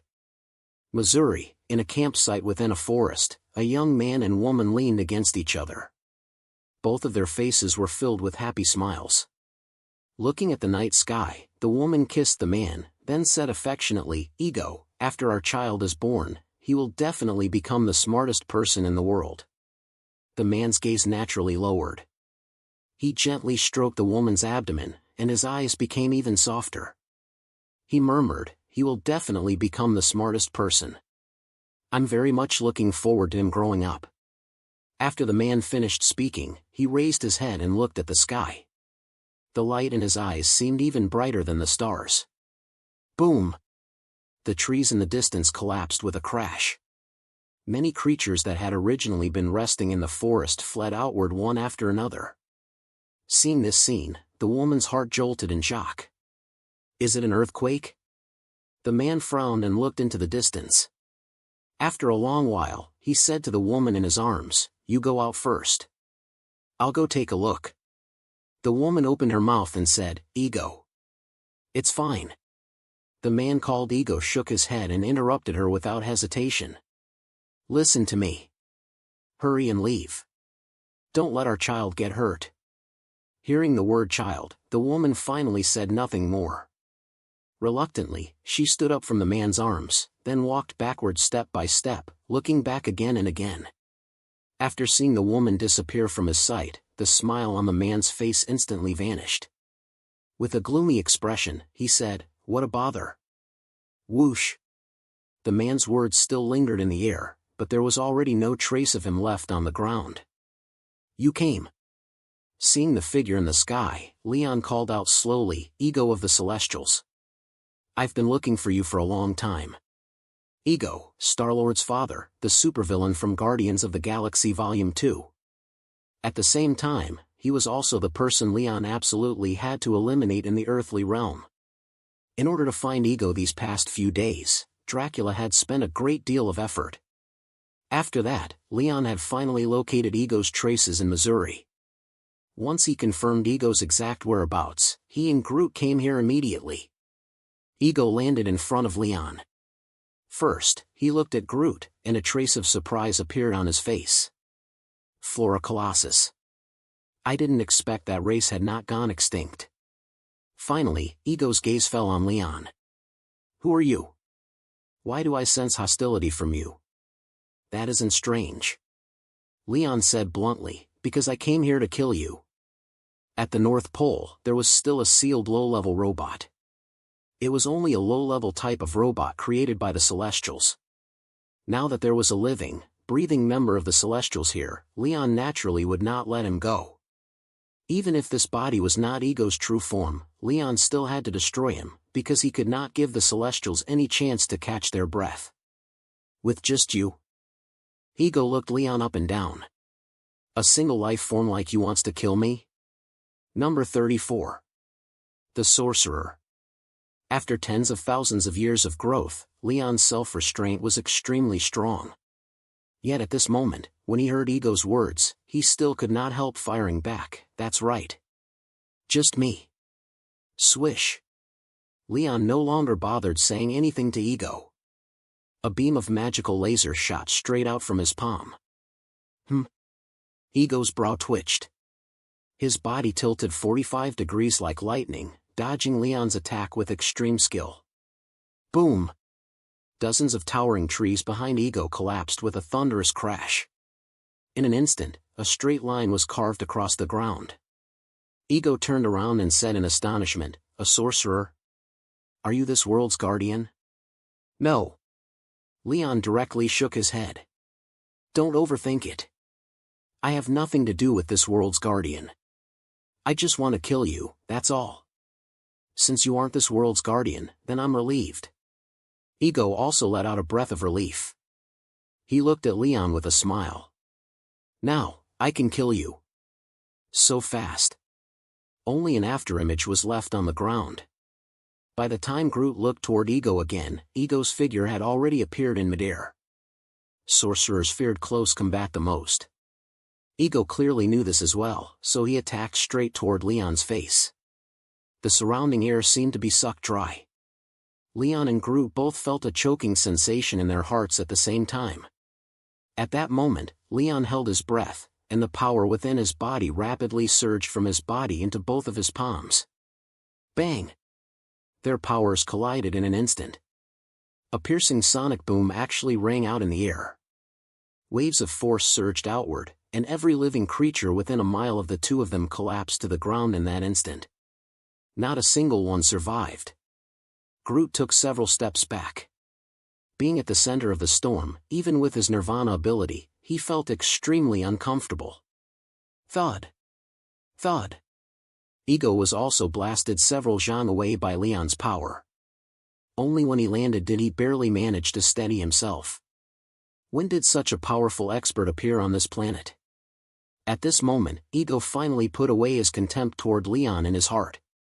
He had originally thought this enemy was merely a warlock proficient in magic. But what Ego had never expected was that this person's close combat skills would actually be so powerful as well. When did I offend someone like this? Ego thought for a long while, but regarding Leon, he still had not the slightest impression. After settling his chaotic emotions, Ego asked Leon, "Powerful one from afar, I do not remember ever offending you. Why do you have such deep hostility toward me?" Leon had just clashed head-on with Ego's palm, and his hands were still trembling uncontrollably even now. Hearing Ego's words, Leon quietly placed both hands behind his back. "You found so many women and had so many children. No matter what your purpose was, I don't care. But who told you to be a member of the Celestials? So, you must die." Ego was not a simple person. Over the years, he had scattered his seed throughout the universe. Some people had even once called him a master of hookups. On Ego's true planetary body, the bones of his children were almost impossible to hide anymore. Letting such a person live was simply trampling on life itself. Having the deepest secret in his heart exposed, Ego's expression became somewhat unnatural, but he quickly changed the subject. "So that's how it is." Ego came to a sudden realization. "So you have a grudge against the Celestials." Ego carefully sized Leon up, as if he wanted to see through him from inside to outside, then from outside to inside with a single glance. However, Ego was ultimately disappointed. Although he had lived for several million years, he still could not understand the emotions behind hatred between different races. A sense of belonging to a race was an emotion he had never possessed. "Young man." A flash of violence passed through Ego's eyes. Opposing the Celestials is not a smart decision. You will never understand how powerful the Celestials are. Heh. Leon immediately retorted, the Celestials' power may be far beyond my imagination, but no matter what, I'm going to kill you this time. Ego did not get angry. He said faintly, although I have a very deep connection with the Celestials, strictly speaking, I am not a true member of the Celestials. You. Hearing those words, Leon's heart jolted. A flash of white light passed through his mind. At that moment, he suddenly understood something. Leon had once called the Celestials meddling hands. They often interfered with the evolution of various planets. The ego before Leon was only an ordinary body. Ego's true form was actually a planet. In the endless ages before this, Ego must have had contact with those true Celestials. Forget it. I'll deal with this person first. Right now, in the earthly realm, Ego was one of the few people capable of threatening Leon. If he behaved himself in the earthly realm, Leon might have let him go. But this Ego deserved death 10,000 times over. Letting him leave would be no different from releasing a tiger back into the mountains. Groot! Leon shouted, signaling Groot to attack. All right. Groot nodded. With a swing of both hands, the ground seemed to ripple with two earthworms. They wriggled forward like lightning, their target none other than Ego not far ahead. With these little tricks alone, you still want to kill me? Ego stomped heavily on the ground. A powerful force rushed into the earth, and the ground immediately caved in. Two vines as thick as arms were exposed. Don't be so full of yourself. Seeing that Groot's sneak attack had failed, Leon's palm became like a blade, and he charged toward Ego like a tiger descending the mountain. You! Ego's brows furrowed slightly, as if he had not expected Leon to rush over at this moment. However, he was not someone who would just sit and wait for death. Just as Leon's hand blade was about to cut across his neck, Ego hurriedly leaned back, brushing past Leon's strike. What a troublesome guy. Seeing that his attack was about to fail again, Leon gritted his teeth, stuck tightly to Ego's movements, and continued increasing the force of his assault. I sense a familiar power on you. Just as Ego and Leon were locked in a stalemate, Ego stopped and spoke. Do you have an Infinity Stone on you? Correct answer, but there's no reward. Seeing that Ego was no longer dodging, Leon slightly raised his palm and followed through, slicing open Ego's head. Ah! Ego let out a scream. His face was split in two, leaving only one eye and half a mouth. It was a scene enough to make anyone remember it for the rest of their life. But Ego still did not die. He remained standing in place. Damn it! Seeing that Ego still had not died, Leon was completely furious. He shouted, even that can't kill him? Ego was a self-awareness born from a planet, a living planet. This was also Leon's first time facing such an enemy. Whoosh! Whoosh! While Ego was screaming, Groot had already stretched out his arms and grabbed him. He wrapped Ego up like a dumpling, leaving only half of his head exposed. But even like this, Ego still showed not the slightest panic. He strained his throat and shouted at Leon, "You can't kill me. You absolutely can't kill me." Humph! Leon snorted coldly. Then he took the reality stone out of his pocket. Although I have no way to kill you, I have many ways to make you wish you were dead. At this moment, Leon had already prepared to temporarily leave the earthly realm. If he could not kill Ego, then he would take him to a remote planet and isolate Ego's connection to his main planetary body. In the future, once Leon became stronger, he would find another chance to deal with this enemy. Infinity Stone. Ego shouted madly, "You actually have an Infinity Stone in your hand." Leon ignored Ego's shouting and muttered to himself, "If I had one more stone, I could kill him." Tens of thousands of years ago, when Leon dealt with the low-level robot developed by the Celestials, Leon, Odin, and Agamotto had used 3 Infinity Stones. Now, Leon was already several times stronger than he had been tens of thousands of years ago. To kill Ego, he would only need 2 stones. But he had no time to search for another one. There was only one method now. That was to take Ego to another planet, then find a way to deal with him afterward. Sizzle! Not far away, a flash of electricity suddenly appeared. Leon froze at once and hurriedly raised his head to look ahead. A circular tunnel appeared before his eyes. Right after that, a woman wearing yellow robes walked out from within the tunnel. The yellow robe was very loose, concealing the woman's figure. Only her face was exposed. On that face, Leon could not sense the slightest trace of age. Sorcerer. Seeing the woman, Leon was overjoyed. Sorcerer, quickly! Let's deal with this enemy together. Yellow robes and an expression without joy or sorrow. This woman was none other than the Sorcerer Supreme of this generation, the Ancient One. At the same time, she was also the holder of the Time Stone. Back then, for the sake of his mother, Leon had once used the Time Stone. Because of that, aside from the lineage of the Sorcerer Supreme, no one understood the power of the Time Stone better than him. However, the Ancient One did not pay any attention to Leon. She looked at the fallen trees around the forest, and a look of pity appeared on her face. Half a minute later, the Ancient One finally spoke. Two visitors from beyond this realm, your actions have seriously violated the principles of the Sorcerer Supreme. Therefore, I ask you to leave the earthly realm. The earthly realm does not welcome you. Number 35. Conversation and advice. Don't. Sensing the magic around the Ancient One slowly gathering, Leon hurriedly said, Sorcerer, don't misunderstand. I wasn't deliberately trying to destroy this place. It was all because of him. He's the one destroying the earthly realm. Leon was not afraid of the Ancient One. The reason he explained things to her was because he wanted her help in dealing with Ego. After all, the Ancient One was the guardian of the Time Stone. With her help, Leon could easily kill Ego. Guardian? Leon suddenly remembered something and shouted to the Ancient One, this person is a member of the Celestials, the Celestials. You should know how terrifying that organization is. Tens of thousands of years ago, Leon had fought the Celestials together with Agamotto. Even now, the low-level robot created by the Celestials was still sealed at the North Pole. Leon did not believe Agamotto had never told the later Sorcerers Supreme about this matter.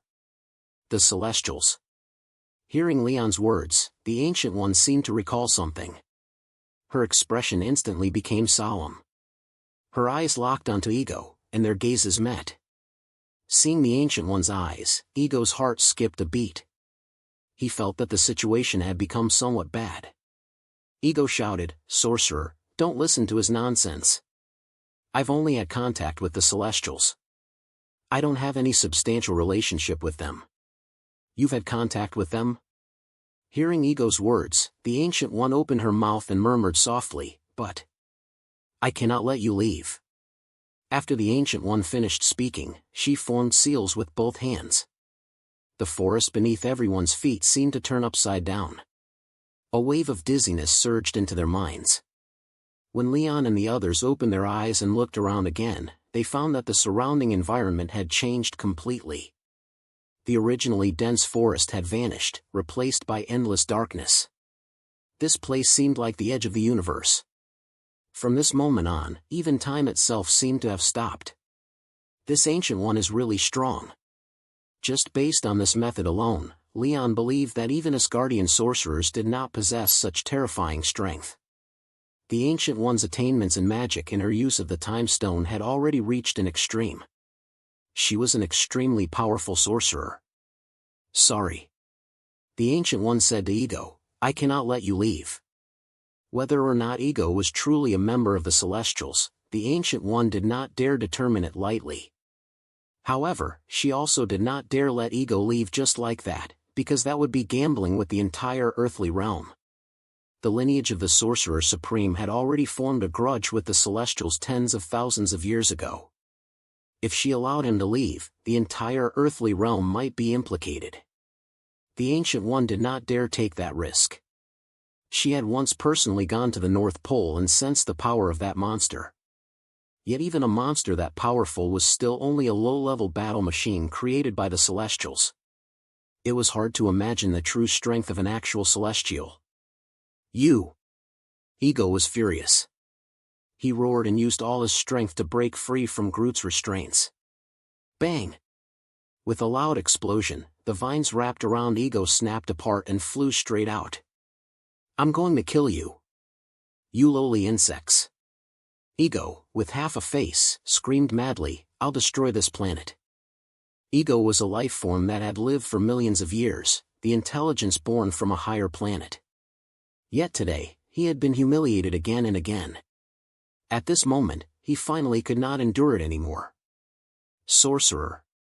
Leon gripped the reality stone in his hand and said to the Ancient One, hurry and deal with him, so we don't invite more trouble. If the battlefield were on Ego's main planet, it would be almost impossible for Leon to kill him. But at this moment, Ego was tens of thousands of light years away from his main planet.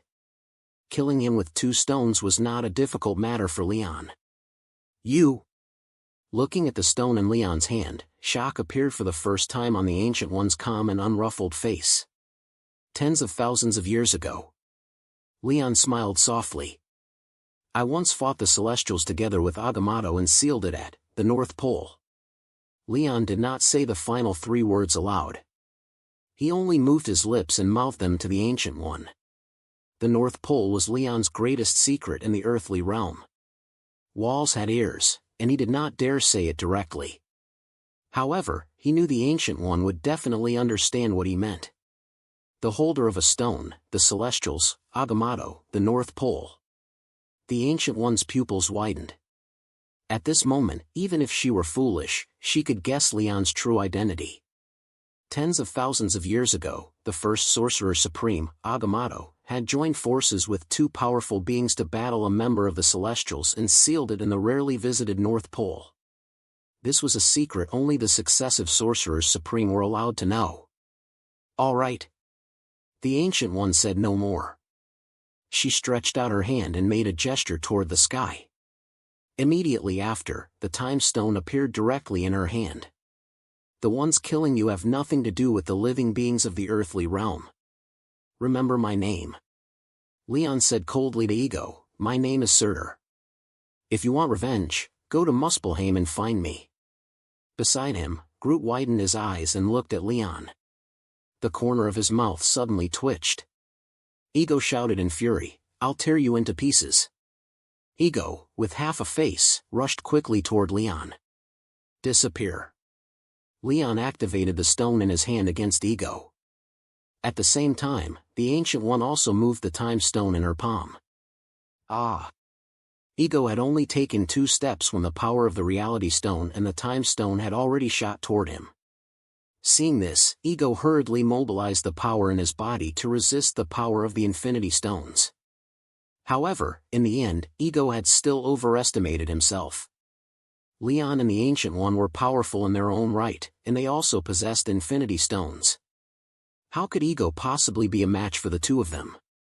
I will definitely take revenge. After Ego roared, his body exploded directly in the air.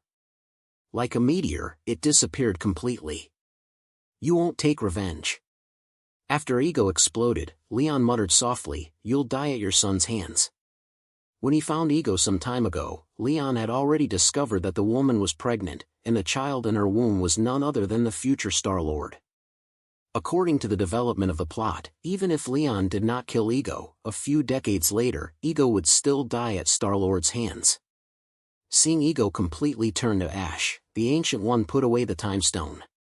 Then she formed seals again, and the illusion disappeared. Leon and Groot returned to the forest once more. Looking at the sparks still burning around them, as well as the trees fallen to the ground, Leon said softly, it's over this time. I probably won't be able to make moves casually in the future. Because of the battle between Leon and Ego just now, 1/10 of this forest in Missouri had been completely destroyed. Without a natural disaster, this was simply too unbelievable. It would probably not be long before S.H.I.E.L.D. took over this matter. After hearing Leon's words, the Ancient One smiled and shook her head. It's fine. She lifted the Time Stone in her hand and began casting magic on the forest. In an instant, the wind and clouds changed, thunder rose again, and the trees that had originally fallen to the ground stood back up in a flash. Like spring wind turning into rain. Leon stared at the scene in shock. His mouth fell open as he said to the Ancient One, "Are you really that strong?" This was not just one tree. This was a full tenth of an entire forest. Only a trick to deceive the eye. The Ancient One explained, "Although these trees have stood back up, they will die before long. It is merely a method to conceal the truth." "Good, good." Leon nodded excitedly. "This is very good. This way, others won't keep their eyes on me. Come." A spatial tunnel appeared once again. As the Ancient One walked, she said to Leon, "There are some things I want to say to you." Leon was a little stunned, but he still nodded and said, "All right. No problem." After saying that, Leon and Groot walked into the spatial tunnel together. In the vast, boundless universe, on a certain planet, a furious roar suddenly rang out. "You're courting death. All of you are courting death." "No. My child is still on that planet. I have to send someone to bring him out. I can't alarm him again. I must have someone else go."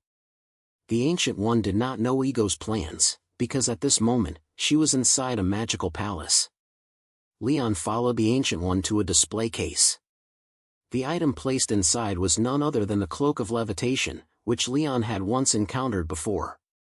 "What is it?" Leon did not know what the Ancient One's purpose was. The Cloak of Levitation seemed to sense Leon's presence. With a whoosh, it flew out from the display case.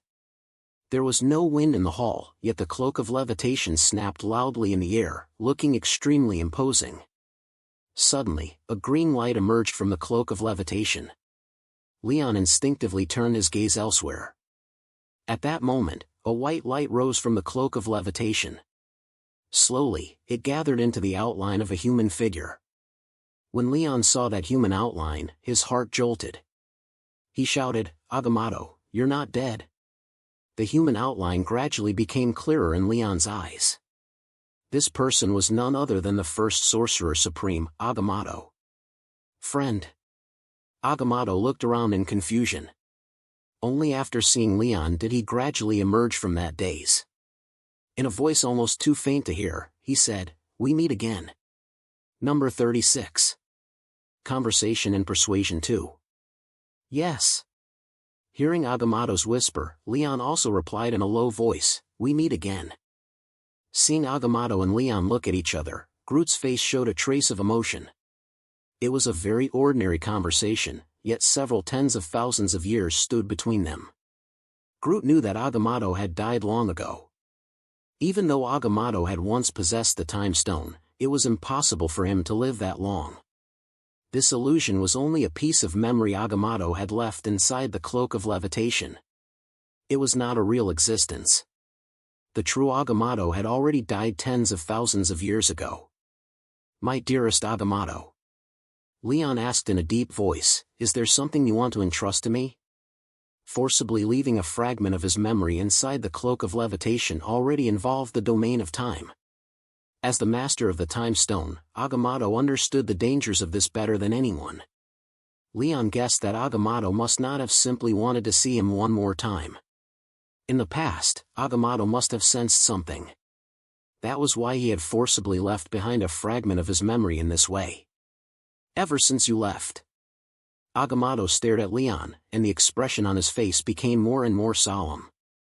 "I also came to know that beyond this planet, there are many powerful beings. So, when my body was about to die, I used the Time Stone to peer 1 second into the future. Although it was only 1 second, that was already extremely impressive.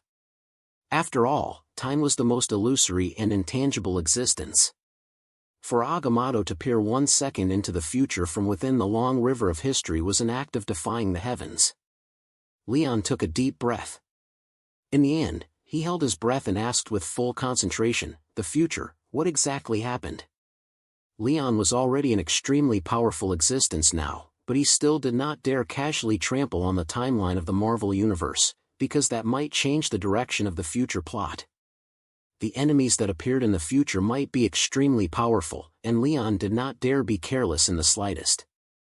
But Leon also knew that because of his arrival, the storyline of the Marvel Universe had already been invisibly changed. He feared changes, yet his very arrival was the greatest change. This biggest bug was like a paradox of time and space. The future. Agamotto's face turned pale. He murmured, "Someone gather the Infinity Stones. All life in the entire universe will disappear." Hearing Agamotto's words, Leon's brows furrowed. Someone gather the Infinity Stones. That person was not difficult to guess. It should be Thanos. But all life in the universe would disappear. Didn't Thanos only eliminate half the life in the universe? Could there be another variable in the future? Leon's heart immediately became uneasy. He knew that variable had already appeared. Originally, only half of all life needed to die, but now it had become the destruction of the entire universe. What exactly am I doing in the future? Leon asked himself in his mind. Agamotto continued, "Friend, in the future, I sensed the death of your elder brother, Odin, but I could not find you. Because of that, I feel the only variable lies with you. Friend, please stop this catastrophe from happening." As he spoke, Agamotto's figure became increasingly faint. By the time he finished speaking, his illusion was already about to vanish. Seeing this, Leon hurriedly said to Agamotto, "I will do everything in my power to stop this catastrophe from happening." If the entire universe was destroyed, then Asgard naturally would not be spared either. Because of that, no matter what happened in the future, he would stop this calamity. "I leave everything to you." Hearing Leon's words, Agamotto's expression also relaxed. He smiled at Leon, then finally disappeared into the air. "I definitely won't let this catastrophe happen." After Agamotto disappeared, Leon bowed toward the cloak of levitation. At this moment, the Ancient One also bowed to the cloak of levitation. Only then did she slowly say, "The seal at the North Pole and the secret of the cloak of levitation are things only the successive sorcerers supreme can know. After so long, I thought these two secrets would never be exposed by anyone. I didn't expect that in your generation, every secret would be exposed." Although the Ancient One did not finish speaking, Leon already knew what she wanted to say. Leon said softly to the Ancient One, "There is some karma between me and the lineage of the Sorcerer Supreme. Do you have any enemies now? I can help you deal with them." Agamotto had delivered such an important message to Leon from tens of thousands of years ago. Invisibly, Leon could be considered to owe the lineage of the Sorcerer Supreme a favor. This was a great karmic debt. Debts of favor were the hardest to repay, so Leon wanted to settle this karma as early as possible. Besides, dealing with an enemy for the lineage of the Sorcerer Supreme was not a difficult matter. "Sorry." The Ancient One shook her head without hesitation. "There is no need for you to think about this. The lineage of the Sorcerer Supreme has never needed anyone else." Her words carried a firm decisiveness, clean and resolute as a blade cutting through iron. Still an arrogant woman. Hearing the Ancient One's words, Leon raised a brow, feeling somewhat surprised. He hesitated, then said, "Are you really sure you don't need anything?" "Your enemy, Dormammu. Dormammu, the ruler of the Dark Dimension, a supervillain. How could you possibly?" The Ancient One's voice immediately rose a few degrees. She said in shock, "You know Dormammu?" The Dark Dimension was a world different from the earthly realm. There was no order there at all. Any powerful being that entered the Dark Dimension would be devoured by Dormammu. In recent years, Dormammu had constantly attempted to enter the earthly realm. If the lineage of the Sorcerer Supreme had not resisted his invasion, Dormammu would probably have ruled the earthly realm long ago. "Yes." Leon did not want to say much more. He only nodded. Dormammu is an opponent worth fighting. Dormammu was Doctor Strange's greatest enemy. If it were one-on-one combat, perhaps Leon would not be Dormammu's match. "No." The Ancient One thought for a while, but in the end, she still shook her head. "I can still suppress Dormammu. There is no need to provoke him on our own initiative. All right. Leon also felt that the Ancient One's words made sense. As for actively attacking Dormammu, that matter was indeed somewhat poorly considered. Sorcerer. Suddenly, Leon reminded the Ancient One. In the future, a doctor may appear. He will come to you to seek instruction in magic. When that time comes, you must teach him magic. Leon did not know how far the Ancient One had reached in the domain of the Time Stone, but he was afraid that because of his intrusion this time, changes might occur in the lineage of the Sorcerer Supreme. Because of that, he felt it was necessary to emphasize this now. The Ancient One blinked. But I already have a disciple now. After some time, he may perhaps inherit my mantle. Baron Mordo? As soon as the Ancient One finished speaking, a name appeared in Leon's mind. It seemed that at this moment, Baron Mordo had not yet betrayed the Ancient One. Perhaps it was precisely because of Baron Mordo's betrayal that the Ancient One gradually lost her suppression over Dormammu. It's fine. Leon did not want to say anything more about this matter. He shook his head. Just pay attention to it when the time comes. Leon signaled Groot to walk over to him, then said to the Ancient One again, "Send the two of us back first." "All right." The Ancient One nodded. She clasped her hands together, and in the next moment, a magical tunnel appeared before Leon. Leon and Groot nodded in thanks to the Ancient One. Then the two of them walked into the spatial tunnel together. "Doctor?" After Leon and Groot left, the magical palace once again fell into dead silence. Looking at the cloak of levitation inside the display case, the Ancient One picked up the Time Stone in her hand. In an instant, a mass of green light illuminated the entire palace. "Dr. Stephen? How is this person connected by karma to the lineage of the Sorcerer Supreme?" By the time Leon and Groot returned to New York, several days had already passed. Just as they were about to walk toward their villa, a little boy ran over and shouted loudly, "Mr. Leon, are you back?" "Little Tony." Seeing the little guy, Leon's eyes lit up. He affectionately rubbed Tony's head. "Little guy, we meet again." Tony Stark, the future Iron Man. Although the little guy was only 11 or 12 years old, he had already reached more than half of Leon's height. Perhaps because he had inherited his mother's appearance, he was already extremely handsome at such a young age. In the future, the little guy would definitely become a graceful and handsome man. "Mr. Leon." Little Tony was delighted by Leon's teasing. Smiling brightly, the little guy asked, "Where did you go these past few days?" Leon lifted little Tony high over his head, then said, "We went to fight bad guys." "Bad guys?" Little Tony said in disbelief, "Bad guys like Hydra?" "Hydra?" Leon's face showed a trace of surprise. He had not expected the little guy to actually know about Hydra's existence. Leon raised a brow. "Little Tony, how do you know about Hydra? Did your father Howard tell you?" "Machem." The little guy nodded heavily. "Father said the people around him have been very strange lately. He suspects some people have already been infiltrated by Hydra. Hydra's people are really, really bad." The little guy still did not seem to know what bad people truly meant. In his impression, anyone who made his father unhappy was a bad person, and Hydra's people were even worse. Howard truly is an extraordinary person. He had actually sensed that Hydra had already begun infiltrating S.H.I.E.L.D. At that moment, Leon's gaze flickered inexplicably. Part 2 is end. Comment your favorite part and like. Do not forget to subscribe.